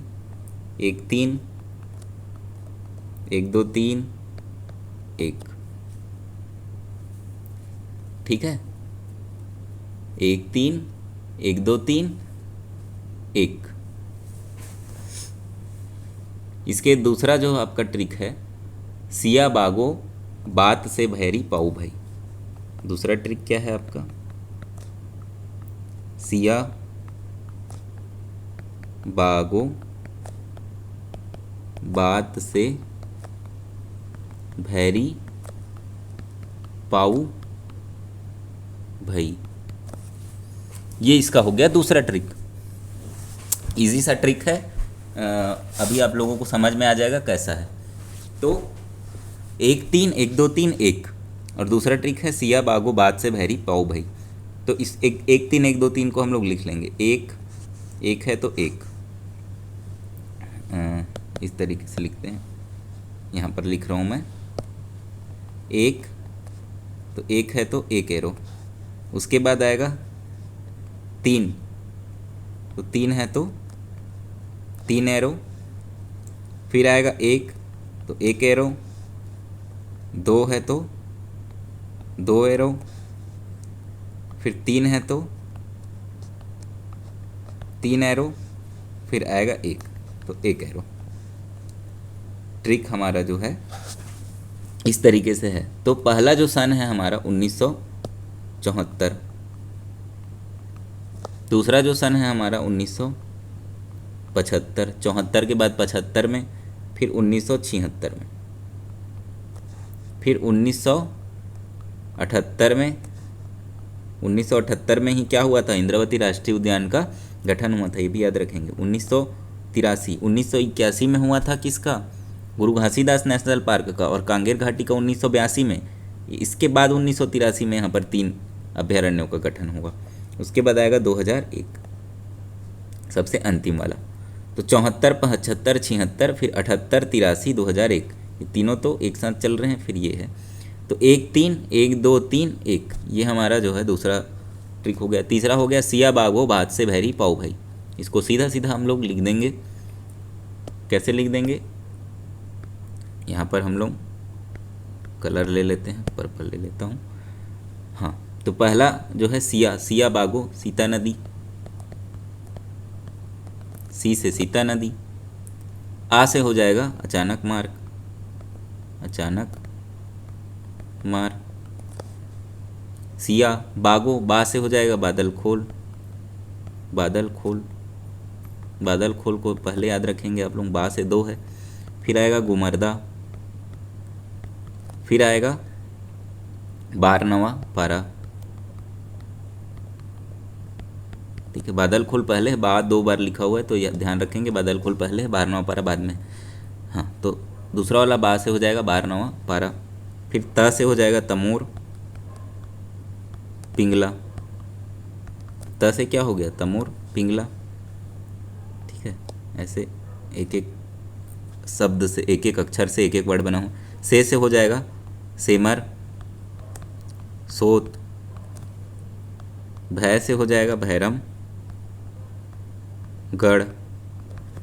री से हो जाएगा, सॉरी री से कुछ भी नहीं है, हाँ, तो भैरमगढ़। उसके बाद भैरी से भैरमगढ़। पा से हो जाएगा पामेड़। ऊ से हो जाएगा उदंती। और भई से हो जाएगा भोरमदेव। अभी मैंने थोड़ी देर पहले बोला था कि भोरमदेव जो है सबसे नवीनतम अभयारण्य है। भोरमगढ़ लिखा गया, भोरम देव। तो भोरमदेव जो है आपका सबसे नवीनतम है, बोला था मैंने, क्योंकि ये 2001 में बना है। तो ये ट्रिक है, इजी सा ट्रिक है और इजीली आप लोगों को याद भी हो जाएगा। तो अभयारण्य के बारे में भी जो है गठन और इसका जो गठन का क्रम है या गठन का सन है, इसके अनुसार भी जो है मैच द फॉलोइंग आता है। इंपॉर्टेंट क्वेश्चंस यहाँ से बनेंगे। तो अभयारण्य से आपके बहुत सारे क्वेश्चन बन जाएंगे, इतना जितना मैंने बताया है, गठन के आधार पे भी और जो है क्षेत्रफल के आधार पर भी इसका क्रम है और गठन के आधार पर भी क्रम है। इसी प्रकार राष्ट्रीय उद्यान में भी हम लोगों ने देखा था, तो वो 3 ही थे, तो इतना ट्रिक की ज़रूरत यहाँ पर नहीं पड़ी थी। 3 जो है आपको सन याद रख लेना है। सबसे बड़ा गुरु घासीदास है, दूसरे नंबर पे इंद्रावती है, तीसरे नंबर पे कांगेर घाटी है। तो ये सभी चीज़ें जो है फैक्ट से रिलेटेड हैं और इसको ट्रिक से हम लोग याद रखेंगे। ट्रिक इसमें मैंने बता दिया है। तो ये हो गया मुख्य रूप से जो आपका राष्ट्रीय उद्यान है और दूसरा क्या है आपका अभयारण्य। अब तीसरा हम लोग क्या देखे थे, बायोस्फीयर रिजर्व। तो बायोस्फीयर रिजर्व हम लोग अभी देखेंगे। तो नेक्स्ट जो हमारा टॉपिक होने वाला है छत्तीसगढ़ का बायोस्फीयर रिजर्व। एक ही है, मैंने बताया हुआ है, एक है। तो बायोस्फीयर रिजर्व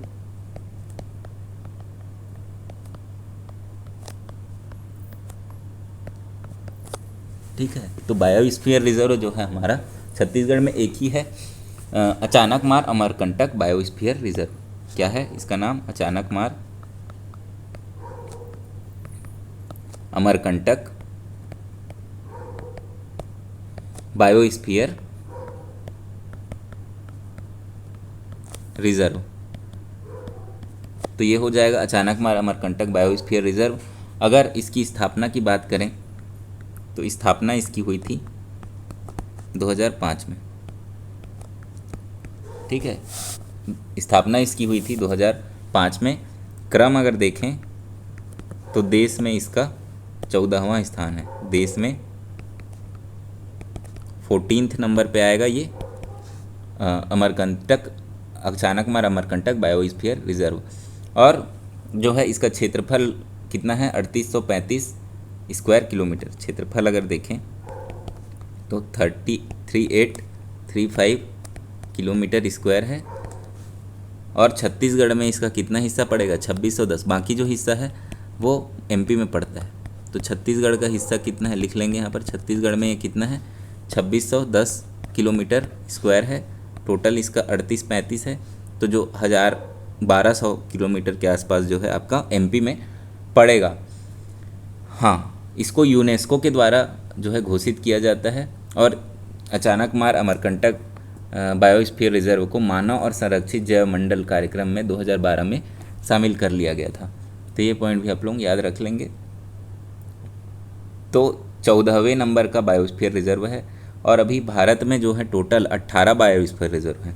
टोटल इंडिया में कितना है ये पॉइंट ध्यान रखेंगे। टोटल जो है 18 है भारत में, लिखते चलेंगे। भारत में बायोस्फीयर रिजर्व टोटल अभी 18 है, जिसमें 14वें नंबर पे हमारा क्या था? अचानकमार अमरकंटक जो है बना हुआ था। और जो है एशिया का पहला बायोस्फीयर रिजर्व, जो एशिया का पहला बायोस्फीयर रिजर्व, एक और पॉइंट याद रखेंगे, इम्पोर्टेंट पॉइंट है। एशिया का फर्स्ट बायोस्फीयर रिजर्व जो है कांगेर घाटी नेशनल पार्क था। कांगेर घाटी नेशनल पार्क जो कि बस्तर में है। कांगेर घाटी नेशनल पार्क कहाँ है? बस्तर में है। ये एशिया का फर्स्ट जो है बायोस्फीयर रिजर्व था, एशिया का, ना कि भारत का सिर्फ, पूरे एशिया का पहला था। इसको जो है 1982 से 85 में जो है घोषित किया गया था। 1982 से 85 तक यह रहा। 82 में इसकी घोषणा की गई थी। 3 साल यह जो है एशिया का फर्स्ट बायोस्फीयर रिजर्व के रूप में था। उसके बाद ये बायोस्फीयर रिजर्व से हट जाता है और उसके बाद में जो है अचानकमार अमरकंटक शामिल होता है। ये वर्तमान में बायोस्फीयर रिजर्व नहीं है, कांगेर घाटी नेशनल पार्क। तो भारत का जो पहला बायोस्फीयर रिजर्व है 1986 में एक नया बायोस्फीयर रिजर्व घोषित किया गया, वो है आपका नीलगिरी जो कि तमिलनाडु और केरल में पड़ता है।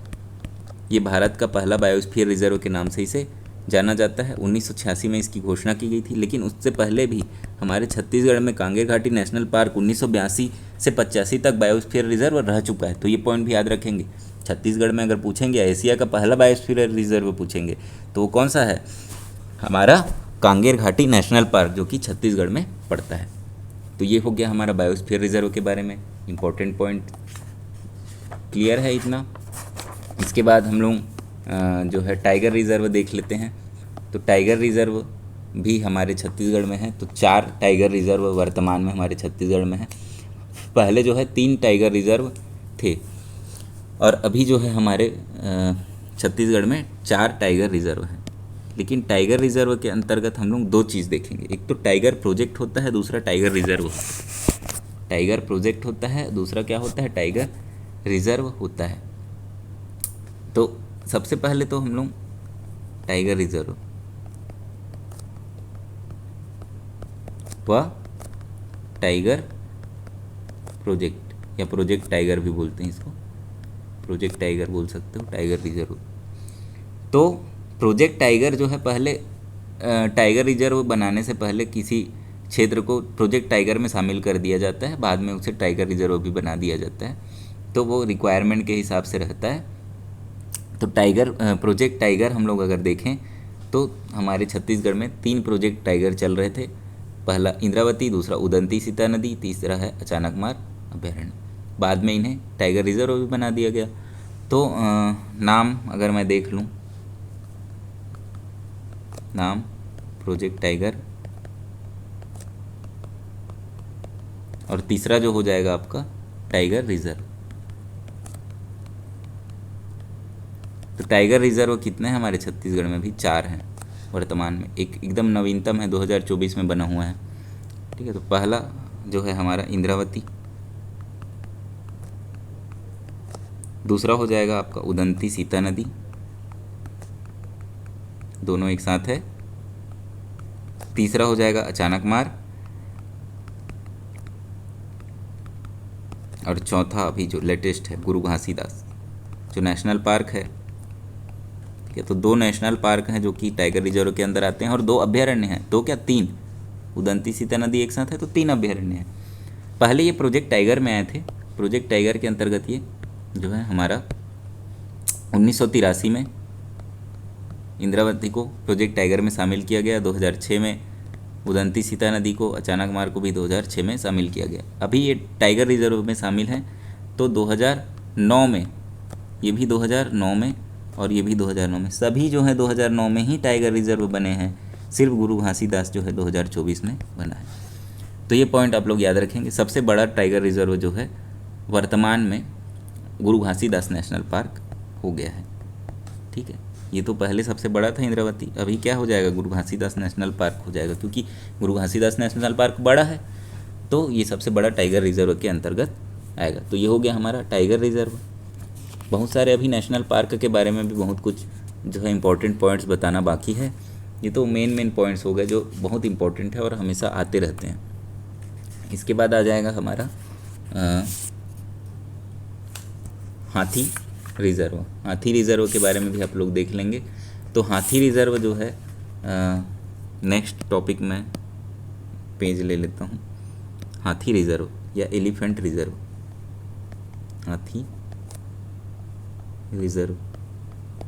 हाथी रिजर्व जो है हमारे छत्तीसगढ़ में लेमरू एलिफेंट रिजर्व के नाम से कोरबा में एक है। इसके पहले जो है यहाँ पर गजराज परियोजना चलाई गई थी। एक याद रखेंगे आप लोग, गजराज परियोजना।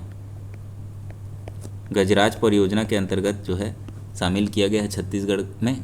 क्षेत्र कौन सा है आपका? जसपुर, बलरामपुर, सरगुजा, रायगढ़, कोरबा, यानी कि आपका जो ये वाला क्षेत्र है, इस तरीके से जो हमारा छत्तीसगढ़ है, नॉर्थ छत्तीसगढ़। तो यहाँ पर आपका कौन कौन सा क्षेत्र, जो जसपुर है, जसपुर और रायगढ़ का ये वाला क्षेत्र, यहाँ पर कोरबा वाला क्षेत्र, ठीक है, और यहाँ पर जो आपका बलरामपुर और सरगुजा का क्षेत्र है। तो इतने पूरे क्षेत्र में जो है हाथियों के लिए गजराज परियोजना चलाई जाती है। तो याद रखेंगे जिला अगर कौन कौन सा क्षेत्र है, तो आपका सरगुजा, फिर बलरामपुर, जसपुर, रायगढ़ और कोरबा। तो इतना जो जिला है वो गजराज परियोजना के अंतर्गत शामिल है। इसके बाद जो है आपका लेमरू एलिफेंट रिजर्व, तो ये आप लोग याद रखेंगे, लेमरू एलिफेंट रिजर्व जो है कोरबा में स्थित है। एक पॉइंट याद रखेंगे एलिफेंट रिजर्व के नाम से, Lemru elephant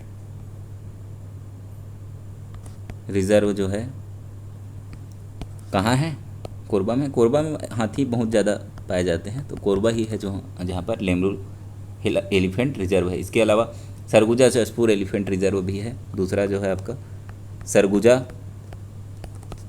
Jaspur elephant reserve. तो ये भी कहाँ है, सरगुजा, बलरामपुर, जसपुर, सूरजपुर वाला जो क्षेत्र है वहाँ पर पड़ेगा। तो ये तमोर पिंगला अभ्यारण्य, सिमर, सोद, बालादल, जहाँ पर जो भी अभ्यारण्य मिलेंगे जसपुर सरगुजा के आसपास, तो वो सभी जो इसके अंतर्गत आ जाएंगे।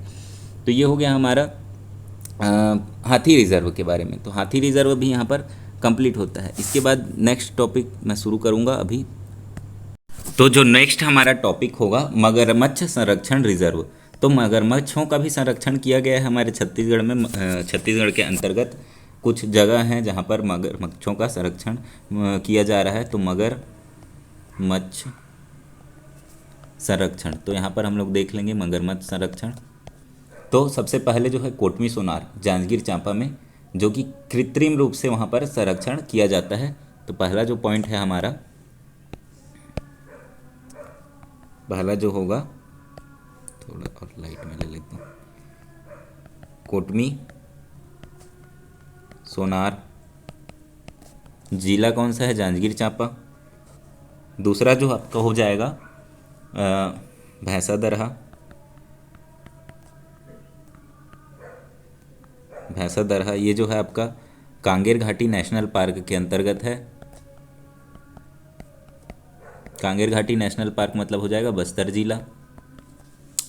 इसके बाद जो तीसरा है जाटलूर नदी, जाटलूर नदी में भी मगरमच्छ पाए जाते हैं प्राकृतिक रूप से, और वहाँ पर भी क्या किया जा रहा है, मगरमच्छों का संरक्षण किया जा रहा है। तो ये कौन से ज़िले में है, नारायणपुर ज़िले में ये स्थित है। और चौथा जो है हमारा विंता मिचनार, ये कहाँ है आपका, बस्तर ज़िले में है। ठीक है। तो ये जो तीन जो नीचे के हैं, ये तीनों जो है प्राकृतिक हैं, प्राकृतिक रूप से यहाँ पर संरक्षण किया जा रहा है मगरमच्छों का। और ये वाला जो है कृत्रिम रूप से है, मतलब यहाँ पर तालाब जो है बना दिया गया है, बड़ा सा तालाब जैसा है। तो वहाँ पर यहाँ पर कोटमी सोनार में, जांजगीर चांपा में है, यह बिलासपुर से बहुत ज़्यादा दूर नहीं है, चाहे तो आप लोग जाकर देख सकते हैं। तो उसके अंतर्गत जो है यहाँ पर कोटमी सोनार में मगरमच्छ का संरक्षण किया जा रहा है। और जो प्राकृतिक रूप से है वो भैंसादरहा, जो कि कांगेर घाटी नेशनल पार्क के अंतर्गत आता है, वहाँ पर जो है संरक्षण किया जा रहा है, बस्तर ज़िले में है ये। उसके बाद जाटलूर नदी, यहाँ ये नारायणपुर ज़िले में पड़ेगा, और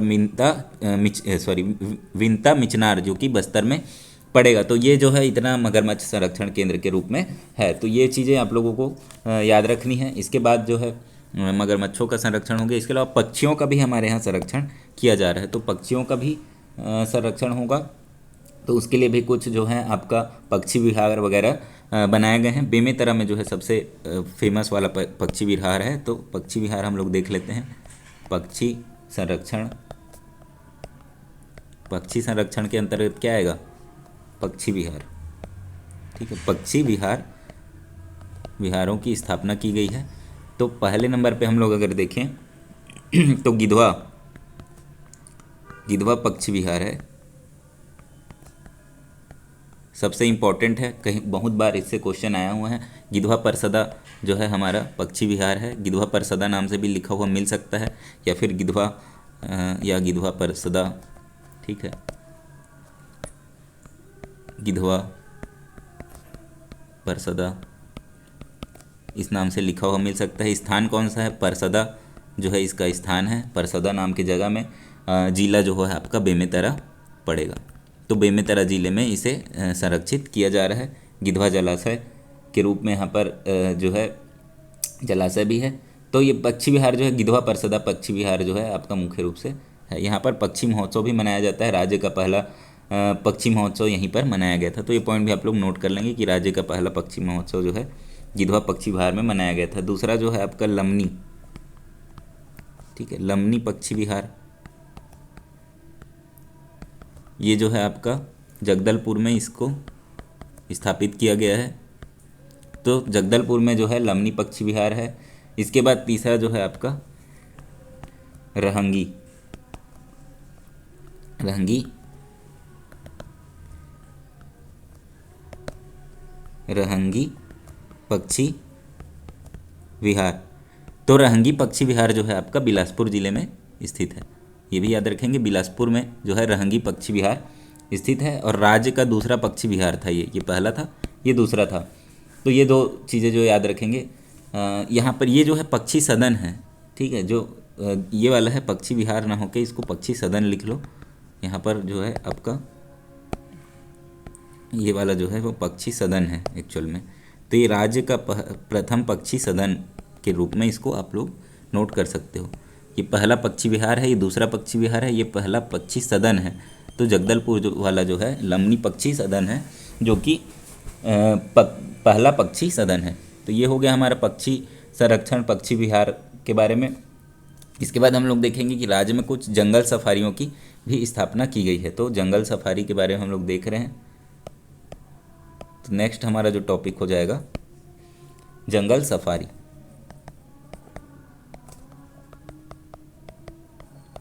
तो सबसे बड़ा तो सभी को पता है, तूताग्राम नया रायपुर अटल नगर में पहला जंगल सफारी जो है आपका छत्तीसगढ़ में स्थापित किया गया है। तो प्रथम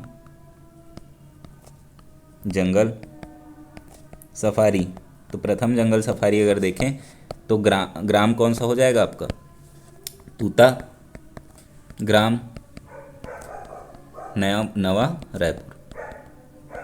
तूताग्राम नवा रायपुर अटल नगर में इसे स्थापित किया गया है। एशिया का सबसे बड़ा मानव निर्मित है। इसके बारे में विशेष बात जो आपको याद रखना है, एक तो ये एशिया का सबसे बड़ा है, एशिया का सबसे बड़ा जो कि मानव निर्मित है, ठीक है, मानव निर्मित में ना बड़ा मानव निर्मित, प्राकृतिक की बातें नहीं हो रही है यहाँ पर, मानव निर्मित में जो है एशिया का सबसे बड़ा जंगल सफारी है। तो ये हो गया प्रथम जंगल सफारी। दूसरा जंगल सफारी जो है आपका प्रस्तावित है अभी कवर्धा जिले में रामचुआ हरमो नाम की जगह में। तो दूसरा जो है छत्तीसगढ़ का जो दूसरा जंगल सफारी है वो प्रस्तावित है, सेकेंड जंगल सफारी ये प्रस्तावित है। नोट कर लेंगे कौन से जगह में, रामचुआ हरमो कवर्धा में जो है ये प्रस्तावित है, कवर्धा जिले में यह पड़ेगा। तो ये प्रस्तावित है। और जो एशिया का सबसे बड़ा मानव निर्मित जंगल है जो कि प्रस्तावित है वो भी एक प्रस्तावित है, जो कि अगर वो बन जाएगा तो एशिया का सबसे बड़ा मानव निर्मित जंगल हो जाएगा। अभी तो जो पहला है ये तो हमारा नवा रायपुर वाला है, पर दुर्ग में एक जो है सबसे बड़ा मानव निर्मित जंगल जो है प्रस्तावित हुआ है, एशिया का सबसे बड़ा होगा वो, और ये बहुत ज़्यादा उससे 4 गुना बड़ा है, इससे भी 4 गुना बड़ा रहेगा। तो नंदिनी की जो खाली बड़ी खदान है, नंदिनी खुन्नी करके खदान है जो कि दुर्ग जिले में पड़ता है, तो उस खदान वाले क्षेत्र में मानव निर्मित जंगल सफारी बनाने का प्रस्ताव पारित है। नंदिनी खदान जो है, ठीक है, यहाँ पर एशिया का सबसे बड़ा मानव निर्मित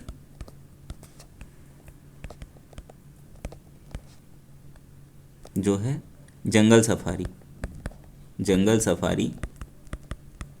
प्रस्तावित है। ये खदान जो है बंद हो चुका है, तो उस जगह को उपयोग करके यहाँ पर क्या करना है, जंगल सफारी का निर्माण किया जाना है। तो ये प्रस्तावित है। ये कौन से जिले में पड़ेगा, तो ये पड़ेगा अपना दुर्ग जिले में पड़ेगा।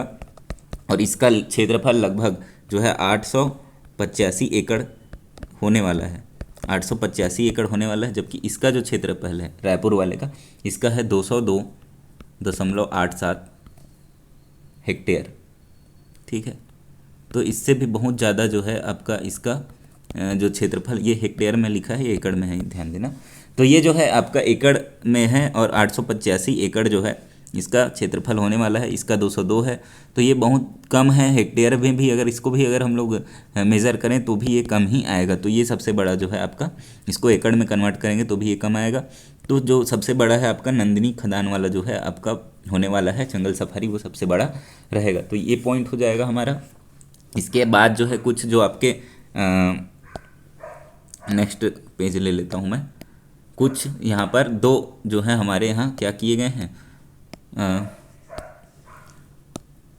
चिड़ियाघर, जू बना के रखे गए हैं। जो बड़े जू हैं, इंपॉर्टेंट जू हैं, जू तो बहुत सारे हैं पर जो बड़े इंपॉर्टेंट जू हैं और बड़े हैं जू हैं, तो उनमें से दो चिड़ियाघर यहाँ पर बना के रखा गया है हमारे छत्तीसगढ़ में। तो चिड़ियाघर में हम लोग देखें तो मुख्य रूप से पहला जो है हमारा नंदनवन। देखो जंगल सफारी का नाम भी नंदनवन ही है, ठीक है, पर ये चिड़ियाघर वाला नंदनवन है। जो रायपुर में जंगल सफारी है उसका भी नाम नंदनवन जंगल सफारी है। और दूसरा यह क्या हो जाएगा, कानन पिंडारी, ठीक है। दो जो है हमारे यहाँ क्या किए गए हैं, चिड़ियाघर स्थापित किए गए हैं। नंदनवन जो है रायपुर में है और कानन पिंडारी जो है वो बिलासपुर में है। तो दोनों जो पहले शुरुआत में जो जिले बने थे हमारे छत्तीसगढ़ में, तो वही दोनों जो है यहाँ पर है। नंदनवन जो है 320 हेक्टेयर में फैला हुआ है, बड़ा है ये, जबकि कानन पिंडारी जो है छोटा है, 65 हेक्टेयर में ही फैला हुआ है। तो ये दो पॉइंट भी आप लोग याद रखेंगे चिड़ियाघर के रूप में। इतना हो गया हमारा। तो अभी मैंने बहुत कुछ कवर कर दिया है। जो छत्तीसगढ़ के राष्ट्रीय उद्यान हैं 3, उसके अलावा 11 जो है आपके अभ्यारण्य हैं, पूरे ट्रिक्स से हैं, वो बहुत इंपॉर्टेंट है, वहाँ से क्वेश्चंस बनेंगे। इसके बाद जो है हमारा टाइगर रिज़र्व हो गया, बायोस्फीयर रिज़र्व हो गया, एलिफेंट रिज़र्व हो गया, इसके बाद मगरमच्छ रिज़र्व हो गया, उसके अलावा जो है आपका नंदनवन जो जंगल सफारी है, उसके अलावा चिड़ियाघर, इसके बाद पक्षी विहार।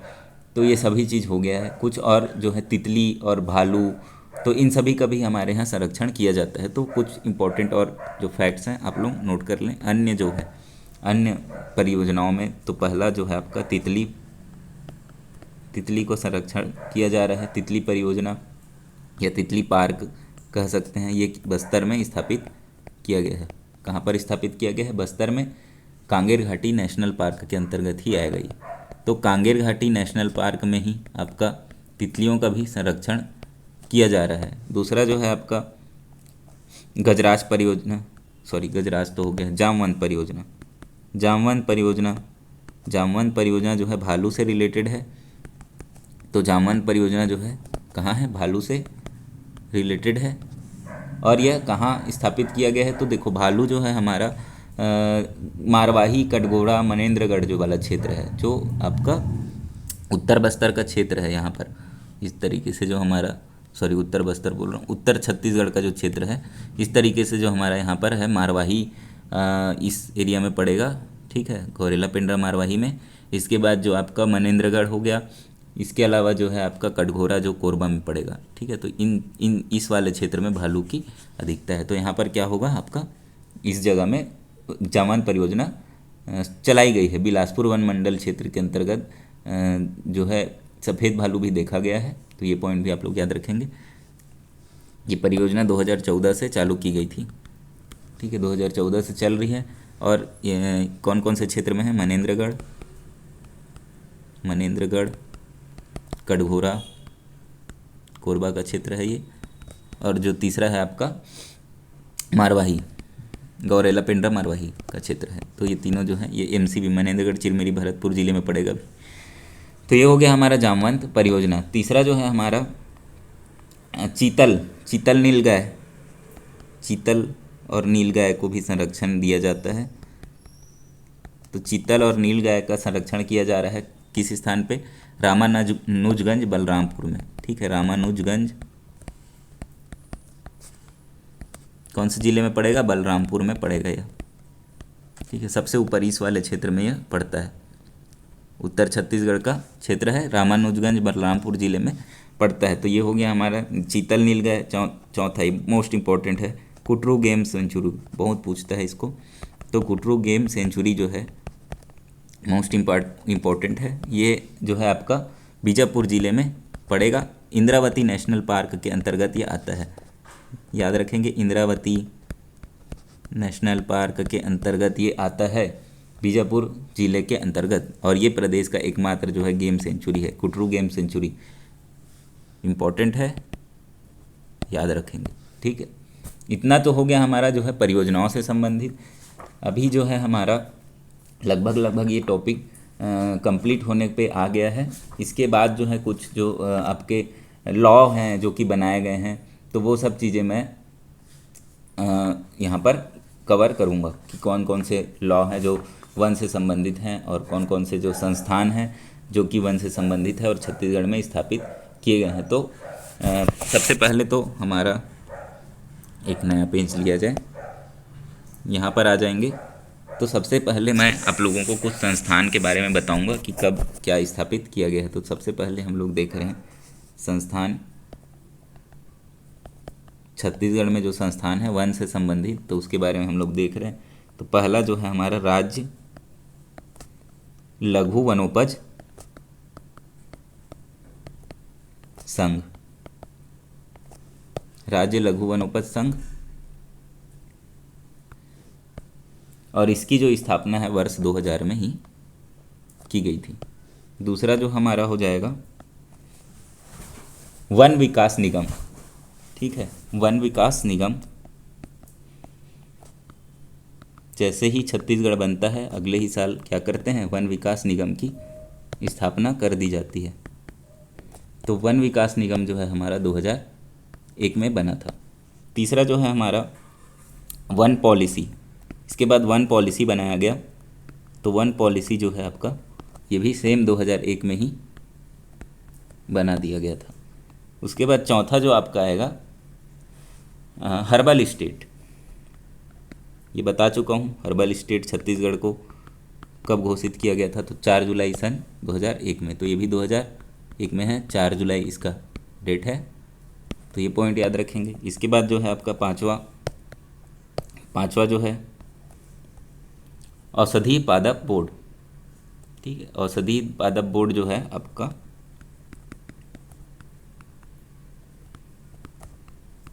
पादप बोर्ड, औषधि पादप बोर्ड जो है हमारा 2004 में इसे बनाया गया था। औषधि पादप बोर्ड 28 जुलाई को। ठीक है, 2020 में ही इसका नाम परिवर्तित किया गया था। तो ये जो है आपका औषधि पादप बोर्ड जो है बनाया गया था। इसके बाद जो आता है छठा जैव विविधता बोर्ड। ठीक, जैव विविधता बोर्ड। तो जैव विविधता बोर्ड कब बनाया गया था, तो ये है आपका 2006 में। ठीक है, उसके बाद एक प्रोजेक्ट एक चलेगा, तो ये कैंपा क्या है अभी बताऊंगा। तो कैंपा जो है आपका शुरुआत हुआ था 2009 में। तो इतना जो है हमारा मुख्य रूप से जो संस्थान है। वन विकास निगम मैंने पहले ही बताया था, वन विकास निगम क्या है। पीसी सिर्फ इसके हेड होते हैं। छत्तीसगढ़ में ये एकमात्र है, एक वन विकास निगम है जो पूरे छत्तीसगढ़ के फॉरेस्ट डिपार्टमेंट का कंट्रोल रखता है। तो ये राज्य वन विकास निगम है, 2001 में ये बना था। वन पॉलिसी जो है वनों के लिए पॉलिसी बनाई गई, तो वो क्या है आपका वन पॉलिसी कहलाएगा, 2001 में बना था। हर्बल स्टेट क्या होता है, तो वो भी मैंने बताया था कि छत्तीसगढ़ हर्बल स्टेट है। और यहाँ पर 159 जो है किस्म की औषधि पौधों का कि जो है आपके औषधि पौधे पाए जाते हैं। वनस्पति विज्ञान के अनुसार अगर सर्वेक्षण किया जाए तो 159 टाइप के जो है औषधि जो है पाए जाते हैं। इसका नाम अभी चेंज हो गया है 2020 में, इसका नाम परिवर्तित किया गया है, इसको ध्यान रखेंगे। 2020 में इसका नाम परिवर्तित हो गया है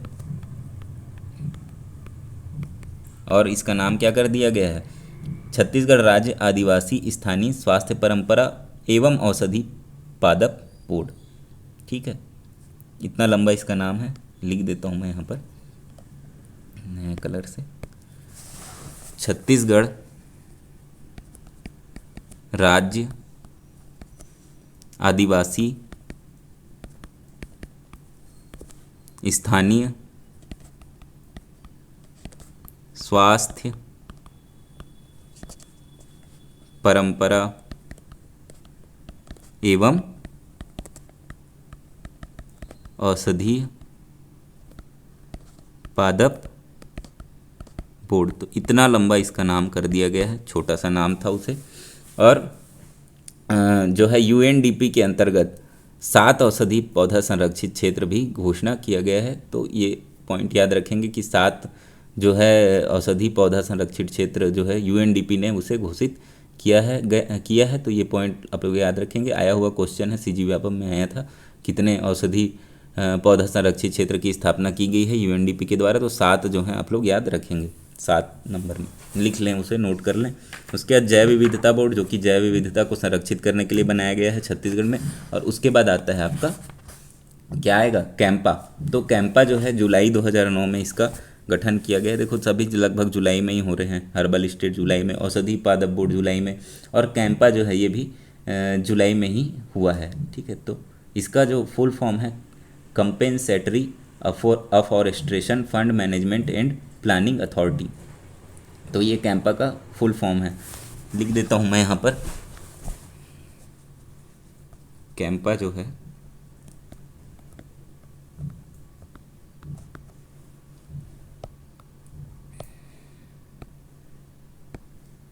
कैंपा का फुल फॉर्म हो जाएगा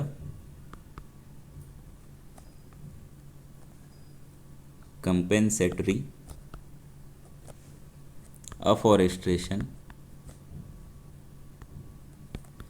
अफॉरेस्टेशन फंड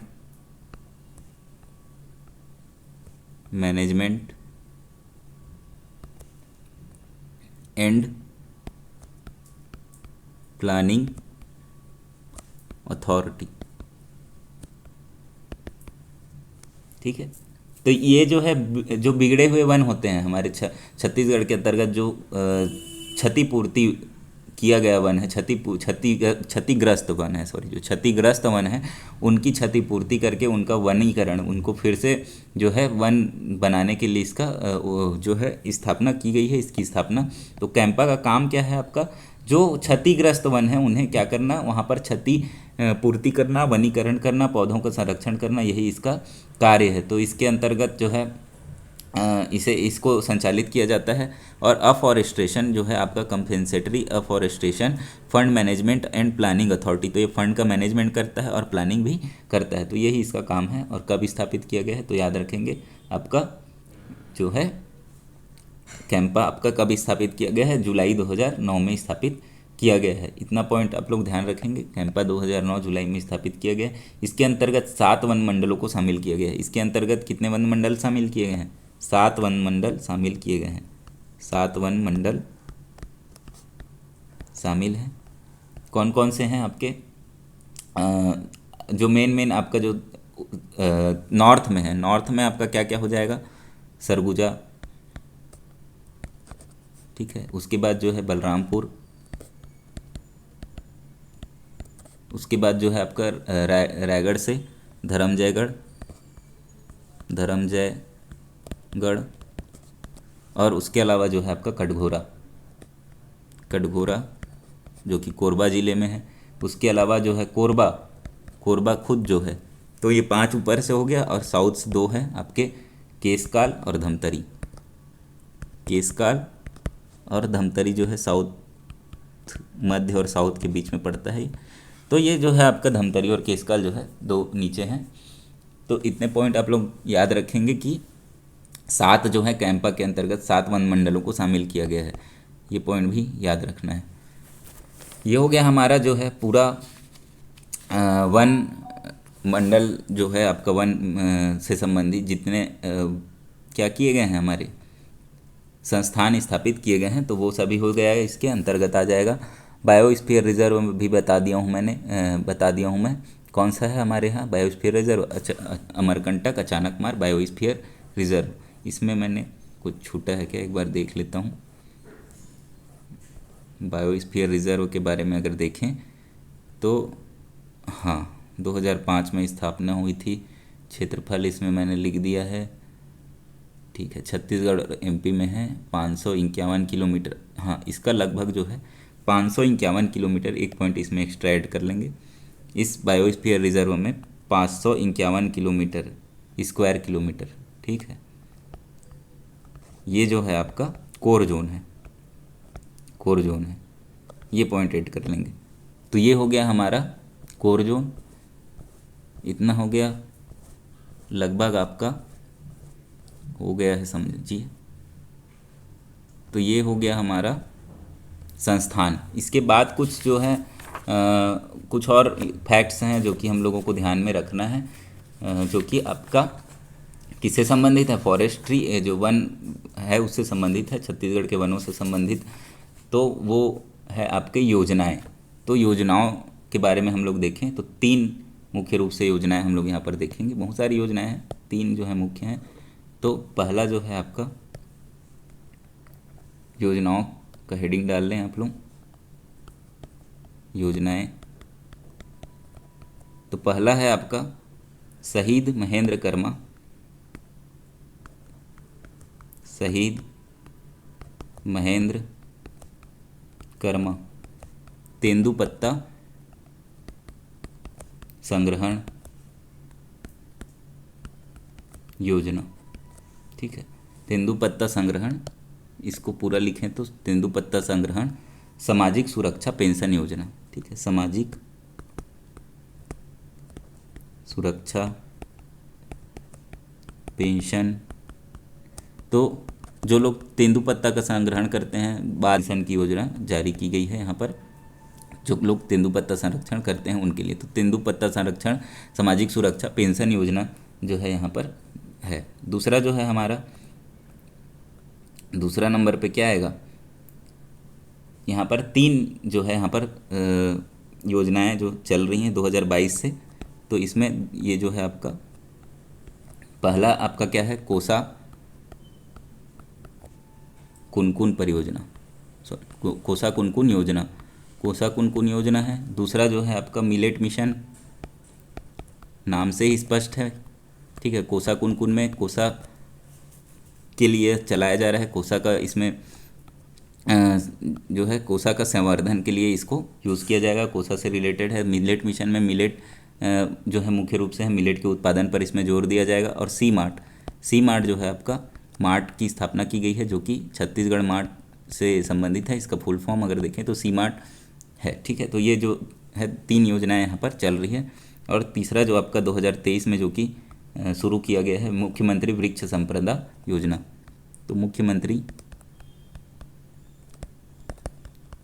वृक्ष संपदा योजना, तो ये चीज़ें भी आप लोग ध्यान में रखेंगे कि इतने सारी जो योजनाएं हैं वो वनों से संबंधित है। मुख्यमंत्री जो है वृक्ष संपदा योजना 21 मार्च 2023 को प्रारंभ किया गया था, 21 मार्च 2023 को।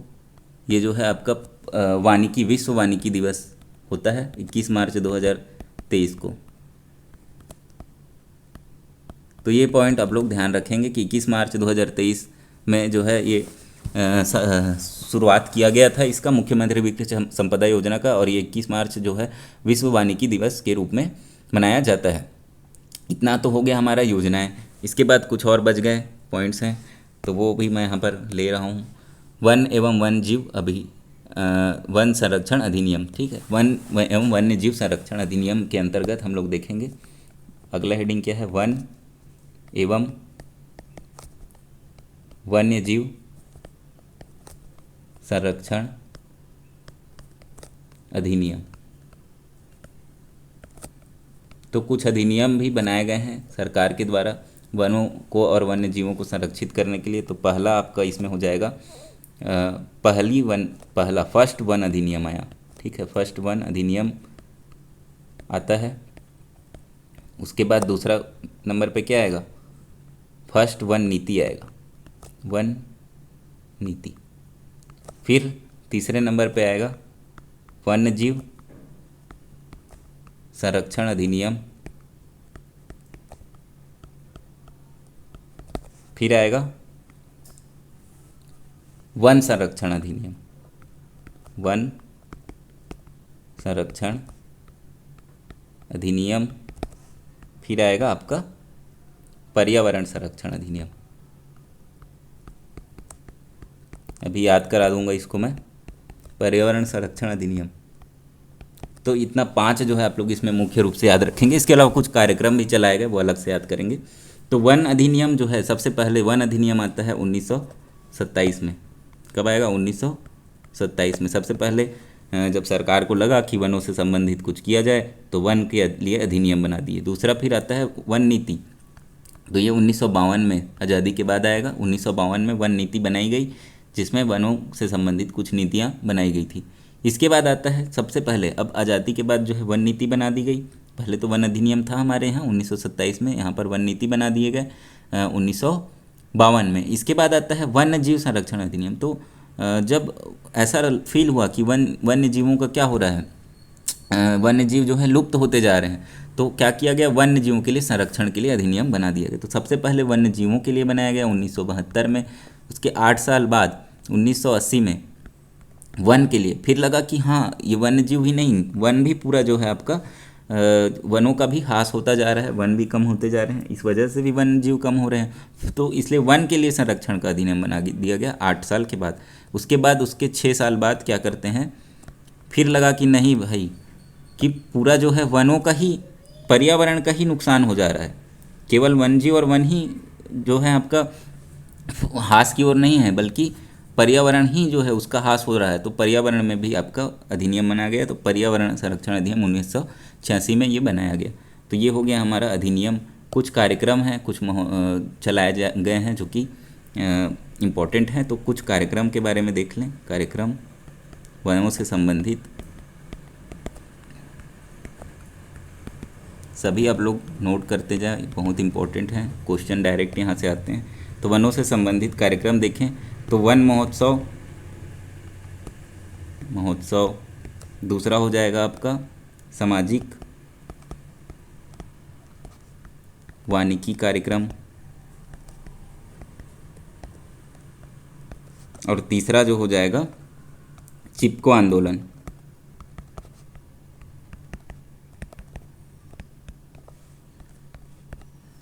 तो वन महोत्सव जो है हमारा 1952 में शुरू किया गया, जब आपका वन नीति बनी थी। ठीक है। 1976 में क्या सामाजिक वानिकी कार्यक्रम चलाया गया, और 1980 में जो है चिपको आंदोलन चलाया गया। चिपको आंदोलन के बारे में सभी जानते हैं।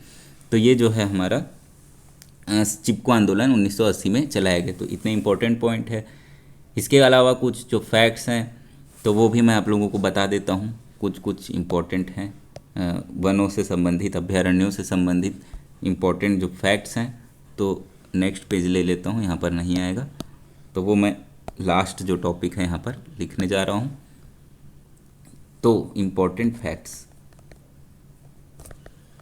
आप लोगों को याद रखना है, यहाँ से क्वेश्चन बन सकता है। पहला जो है हमारा दक्कन जैव क्षेत्र। दक्कन जैव क्षेत्र अलग अलग जैव क्षेत्रों के रूप में विभाजित किया गया है। तो दक्कन जैव क्षेत्र जो है इसके अंतर्गत आता है छत्तीसगढ़। ठीक है, हमारा छत्तीसगढ़ किसके अंतर्गत आता है? दक्कन जैव क्षेत्र के अंतर्गत आता है। दूसरा इसमें पॉइंट जो है आपका मगरमच्छ पार्क, ये बता चुका हूँ, फिर एक बार फिर से बता रहा हूँ। मगरमच्छ पार्क जो है आपका कृत्रिम रूप से कोटमी सोनार में स्थापित किया गया है। कोटमी सोनार कहाँ पड़ेगा? जांजगीर चांपा में। प्राकृतिक वाला भी आप लोगों को पता है, यहाँ पर फिर से नहीं लिख रहा हूँ मैं। भैंसा दरहा और जाटलूर नदी में जो है आपका प्राकृतिक रूप से मगरमच्छों का संरक्षण किया जा रहा है। इसके बाद जो है तीसरा पॉइंट जो कि नया है, तो सर्वाधिक हम लोग देख रहे हैं सर्वाधिक के रूप में। तो कौन कौन सा? मोर व वन भैंसा, सर्वाधिक मोर व वन भैंसा। उसके बाद पहले पॉइंट में दूसरा पॉइंट आप लोग ले लेंगे तेंदुआ।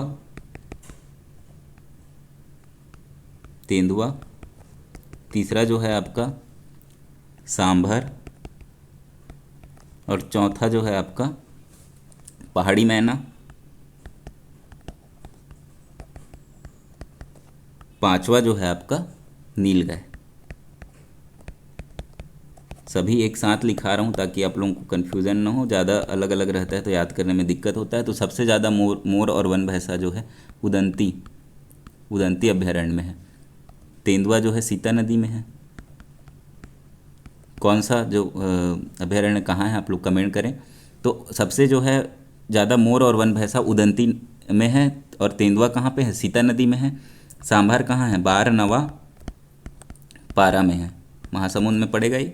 पहाड़ी मैना बस्तर संभाग में जो है आपका सबसे ज़्यादा मिलेगा। और नीलगाय जो है तमोर पिंगला राष्ट्रीय उद्यान में सर्वाधिक मिलता है। तो ये सभी जो है हम लोग वनों से संबंधित योजनाएं हो गई, वनों से संबंधित क्षेत्र हो गए, वनों में कौन से वन में किस तरीके के जो है आपके सबसे ज़्यादा पशु या पक्षी या जो भी है वन्य जीव हैं, तो वो सभी कौन से वनों में, कौन से अभयारण्य में कौन से जीव, कौन से पशु पक्षी सबसे ज़्यादा मिलते हैं। तो ये सभी चीज़ें पूरा जो हो गया यहाँ पर मैं बता दिया हूँ। तो जितने भी मोस्ट इम्पॉर्टेंट फैक्ट्स थे और मोस्ट इम्पॉर्टेंट चीज़ें थी जो कि वनों से संबंधित है, वो पूरे यहाँ पर हो चुके हैं। और भी कुछ छोटे मोटे चीज़ें जो रह गई हैं, तो उसके लिए एक मैं छोटा सा और वीडियो ला दूँगा, हो सके तो उसको मैं बोर्ड में बता दूँ, क्योंकि जो छोटे छोटे जो चीज़ें हैं वो कवर नहीं हुई हैं, बहुत छोटी छोटी चीज़ें हैं, वो भी कुछ इंपॉर्टेंट जो होंगे तो वो पॉइंट्स में जो बच गया होगा, छूट गया होगा, वो सब मैं एक बार देख के उसको और एक वीडियो में कवर करने की कोशिश करूँगा। यहाँ पे इस वीडियो में इतना ही। इस वीडियो में हम लोगों का वन संसाधन का पूरा टॉपिक ख़त्म हो गया। वीडियो थोड़ा ज़्यादा बड़ा हो गया है, पर यहाँ पर जो है मैं सिलेबस जल्दी कवर करना चाह रहा हूँ, तो इसलिए एक एक दिन में एक एक टॉपिक कर लूँ ऐसा सोच रहा हूँ। तो इस हिसाब से मैंने ये वीडियो बना दिया है अभी। तो अगर वीडियो आप लोगों को पसंद आया हो तो वीडियो को लाइक करें, चैनल को सब्सक्राइब करें, वीडियो को शेयर करें। धन्यवाद।